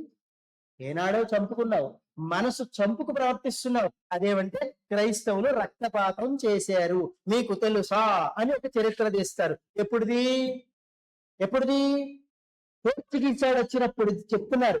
పోర్చుగీస్ వాడు వచ్చినప్పుడు ఆ గోవాలో చేసేదట మారణకాండ. ఇంతకీ పోర్చుగీస్ వాడు ఎవడు? నువ్వు అనుకునే క్రైస్తవుడు పాపం వాడు తీసుకొచ్చి ఇడి మీద వేసేస్తున్నాడు. నా మీద వేసేస్తే ఆడెప్పుడు అప్పుడు నేను ఉన్నానా? మా తాత ఉన్నాడా? ఆడి తాత ఎవడున్నాడో నాకేం తెలుసు? ఆడు చేసిన దానికి నేను బాధ్యుడిని ఎలా అవుతాను? మరి ఇది ఏమిటండి? ఈ క్రైస్తవులు చేస్తున్నారు. ఏం రాష్ట్రం అది? చిన్న రాష్ట్రం, క్రిస్టియన్ రాష్ట్రం ఏంటది? నాగాలాండ్, నాగాలాండ్ కాదు, స్త్రీలను వస్త్రాలు లేకుండా ఊరేగిచ్చారు. మణిపూర్. మణిపూర్. ఉమ్, దాన్ని ఏంటంటారు? అది రాజకీయ విధ్వంసం అండి. Okay, live it. కనుక అలాంటివి ఇక్కడ మనకి కారం రాజు గారు ఎవరో ఒక ఆయన వాట్సాప్ లో పెట్టాడట, మీకెందుకురా క్రీస్తు. అది తర్వాత చూద్దాంలేండి. మనం అది తర్వాత మనం వాట్సాప్ మాట్లాడుతున్నాం. లో మనం దాని గురించి అదే నెక్స్ట్ మనం అందులోకి వెళ్ళాలి. అది చూపించాలి. చూపించే మనం ఏం చేసినా సరే, ఎందుకంటే ఎవిడెన్స్ లేకుండా మనం మాట్లాడితే తప్పు అవుతుంది. అవును. ఆధారంతోనే చెప్పి చూపించాలి, మాట్లాడాలి. ఆధారంతోనే మాట్లాడాలి. అంటే సాక్ష్యం వాట్సాప్ లో పెట్టారట. సరే. కనుక మనస్సాక్షిని చంపుకునే వ్యక్తుల దగ్గర ఇలాంటివన్నీ ఎదురవుతుంటాయి. ఇలా రకరకాల ప్రయత్నాలు చేస్తున్నారు. క్రైస్తవ్యాన్ని అబద్ధం అంటున్నారు. దేవునికి పక్షపాతం లేదు. అన్యుడైనా సరే, ఏది ఈ వాగ్దానంలోకి రాకపోయినా సరే, మన వెనకటి తరాల తాతలు మాట అంటే మాట నిలబడ్డారు. ఇవాళ ఏమిటి, ఎన్ని మోసాలు చేసినా, ఎన్ని అబద్ధాలు ఆడినా, ఎంత డబ్బు సంపాదించుకుంటే అంత గౌరవం వస్తుంది. తప్పు ఎవరిలో ఉంది? తప్పు ఎవరిలో ఉంది? మనుషుల్లోనే. మనలోనే ఉంది. Yes. మనలోనే ఉంది. ఒకప్పటి తరం ఎలానేదే, స్వాతంత్రం వచ్చిన తర్వాత ముందటి జనం ఎలా ఉన్నారు, స్వాతంత్రం వచ్చిన తర్వాత ఎలా మారుతుంది చూడండి ఒకసారి. అంటే బ్రిటిషోడు నాకేం గొప్ప కాదు, వాడే మా తాత, అవునా చుట్టమా, కాదు. అసలు ఆడెవడు దారిని పోయే దానయ్య, ఆడితో నాకు సంబంధం ఏంటి? ఆడితో నాకు సంబంధం అదేంటంటే బ్రిటిష్ వాడు తీసుకొచ్చిన మతం. మరి ఇందాక పోర్చుగీస్ వాడు తీసుకొచ్చిందన్నావు, అంటే నీకు ఎలా పడితే అలా మార్చుకుంటావు మాటలు. ఏం సిగ్గు అనిపించదా ముఖానికి? ఎందుకు వచ్చిన మాటలండి ఇలా క్రైస్తవైన అపఖ్యాత్వాలు చేస్తున్నారు? పోర్చుగీస్ వాడు రోమన్ క్యాథలిక్, వాడు వచ్చిందే రోమన్ క్యాథలిక్ గా వచ్చాడు. కానీ రోమన్ క్యాథలిక్ చర్చిని ఆధారం చేసుకొని వాళ్ళు అధికారాన్ని సంపాదించుకోవడానికి ఆ పోర్చుగీస్ నుంచి వచ్చిన బలవంతులు ఎవరో వాళ్ళు మారణకాండ చేశారు. నేను అదే విషయాన్ని గూగుల్ని రిపీటెడ్ గా అడిగా, క్రైస్తవులు చేశారు అంది. అక్కడికి వచ్చింది క్రైస్తవుల పోర్చుగీస్ వాళ్ళ అని అడిగా, పోర్చుగీస్ వాళ్ళు వచ్చారంది. మరి క్రైస్తవులకి ఏంటి సంబంధం? నాలుగు కొరుక్కుంది మెటా నాలుగు కొరుక్కుని ఐఎమ్ సారీ. ఎవరు చెప్పారండి తప్పుడు మాట్లాడడానికి? I'm sorry, there is no Christians involved in that inquisition of Goa. క్రైస్తవులు ఎవరో దానిలో పాలు పంపులు అని గూగుల్ తల్లి చెప్పిందండి. గూగుల్ చెప్పింది, మెటా చెప్పింది, ఆర్టిఫిషియల్ ఇంటెలిజెన్స్ చెప్పింది. అంటే ఇవాళ గూగుల్ నే తల్లి అంటున్నారు. అదేలేండి, ఏదో ఒకటి అలా చెప్పింది. మరి క్రైస్తవులకి ఇందులో సంబంధం ఏంటి? I'm sorry. నాకు ఇచ్చిన ఇన్ఫర్మేషన్ అలా ఉంది, అందుకే నేను అలా చెప్పానండి. సెల్ఫ్ గా ఆలోచించుకొని చెప్పింది, అది రియలైజ్ అయింది. ఒక మెషిన్ రియలైజ్ అయింది, మనిషి రియలైజ్ అవ్వట్లా. అసలు క్రైస్తవుడికి పోర్చుగీసుడికి సంబంధం ఏంటి? ఇవాళ చర్చలు ఎక్కువైపోతే బ్రిటిష్ వాడు వచ్చి ఆక్రమించుకుంటాడు. నువ్వు 300 లక్షల కోట్లు అప్పు చేస్తే బ్రిటిష్ వాడు వచ్చి ఆక్రమించుకోడా? అప్పు తీర్చకపోతే ఊరుకుంటాడా? ఆడు ఆక్రమించడండి. నువ్వేం చేసినా ఆక్రమించుకోడు, కానీ క్రైస్తవుడు వల్లే ఇలాంటి తప్పుడు ప్రచారాలు చేస్తున్నారు. ఇట్టి వారందరూ గ్రహించాల్సిన విషయం ఏంటంటే దేవుడు పక్షపాతి కాదు. దేవుడు పక్షపాతి కాదు, ఆయన న్యాయవంతుడు. ఎవరికి ఏ విధమైన తీర్పు తీర్చాలో ఆ విధమైన తీర్పు తీరుస్తాడు. ఇది గమనించాలి, మనం ఇది నేర్చుకో. అందుకని యేసుక్రీస్తు నందు ఉంచవలసిన విశ్వాసము, ఈ టాపిక్ ని ఇక్కడ కాపుతూ నెక్స్ట్ తరగతిలో మనం ఇది కొనసాగిద్దాం. యేసుక్రీస్తు నందు ఉంచవలసిన విశ్వాసం ఏమిటన్నది చూద్దాం. ఓకేనండి. ఇది లేఖనాల్లో ఉందట. ఏమని విశ్వసించాలో బైబిల్ చెప్తుందట. అంటే ప్రవక్తల ప్రవచనాలు చెప్తున్నాయట. ప్రవక్తల ప్రవచనాలు ఏమని చెప్తే అలా అని విశ్వసించాలట. అది ఇక్కడ బైబిల్ చెప్తాను. కానీ మనకి నచ్చినట్టుగా విశ్వసించ వీలు లేదు. ఓకే, అందరికీ వందనాలండి. అందరికీ వందనాలు. నిజమైన ఇశ్రాయేల్ ఎవరంటే క్రీస్తు రక్తంలో జన్మించాలి, క్రీస్తు ద్వారా జన్మించాలి. అదే రోమపత్రిక 9వ అధ్యాయంలోను, అట్ ద సేమ్ టైం గలతీ పత్రిక 3వ అధ్యాయం 9వ వచనంలోను మీరు క్రీస్తునందున్నవారైతే, క్రీస్తులో జన్మించిన వారైతే, క్రీస్తు ద్వారా పుట్టిన వారైతే, క్రీస్తు రక్తంలో జన్మించిన వారైతే ఆ పక్షమందు అబ్రహామునకు సంతానమై ఉండి వాగ్దానమునకు వారసులై ఉన్నారని చెప్పారు. Okay, right. అందరికి వందనాలండి. అందరికి వందనాలు. ప్రార్థన చేసుకుందాం. ప్రార్థన ఆశీర్వాదాలతో. అయ్యారు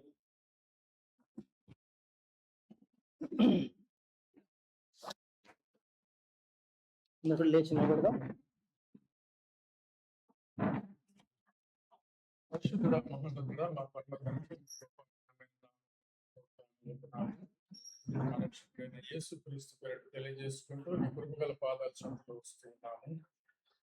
ఈ సాయంత్ర వేళలో, ఈ ప్రభు దినములో నిశ్చయంగా మీరు అనేకమైన విషయాలు, అయా ఇశ్రాయేల్, నిజమైన ఇశ్రాయేలు ఎవరు అంటూ చక్కటి లేఖనాల ద్వారా దయగలిసిన మంచి నివృత్తి దాసు ద్వారా మేము కలిగించిన విధానానికి వందనాలు.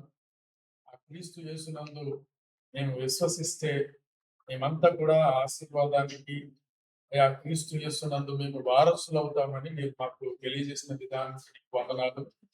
అన్యజనులం అయినప్పటికీ అసురకేనియా అనే ఒక స్త్రీ ఏ విధంగా అయితే ఇది మా వారసత్వం ఇందులో ఉన్నదని గుర్తు చేసిందో, నిశ్చయంగా నీ అందుండి మీ ఆశీర్వాదాలు మీకు పొందడానికి అటువంటి ఒక చక్కటి విచక్షణ, వివేచన నాకు మాకందరికి కలిగించండి.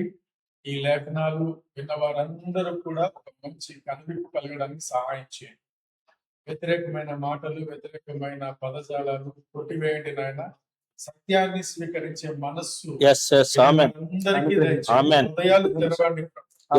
ఈ కృప కలిగి దయపాలించమని మరి యొక్క అంశంతో లేదా ఈ అంశం కొనసాగింపుతో మరి యొక్క వారము నీ సన్నిధానంలోకి రావడానికి నీ కృప చూపించమని, అంత మట్టుకు నీ కృపా కాపుదల కంచి భద్రత మాకు అనుగ్రహించమని, అలాగే దైవజనులు విజయ్ కుమార్ గారిని, అలాగే దైవజనులు దాసులు ఆయా పీటర్ సత్బాబు గారిని, అలాగే నన్ను కూడా సన్నిధానం ఎత్తుపడుతూ మమ్మలను, మా కుటుంబాలను, పరిచర్యలను, సంఘములను అంతటిని మీరు దీవించండి, ఆశీర్వదించండి. ప్రతి అవసరాలు కూడా క్రీస్తు యేసునందు మహిమలో ఉన్నట్టు ఐశ్వర్యం చొప్పున తీర్చమని ప్రార్థిస్తూ, ఘనత, మహిమ, ప్రభావములు మీకు ఆరోపించుకుంటూ, యేసు క్రీస్తు శుభనామమున ఎందరైతే ఈరోజు ఈ లైవ్ లో గాని పాల్పొందారో లేదా తర్వాత రికార్డింగ్ వింటా ఉన్నారో వారందరికీ కూడా నీ ఆశీర్వాదాలు దయచేయమని, ఈ అవసరాలు తీర్చమని, వారికి ఉన్న బలహీనతలు, బాధలను కూడా కొట్టివేయమని ప్రార్థిస్తూ యేసుక్రీస్తు పేరిట ప్రార్థన వేడుకొనుచున్నాము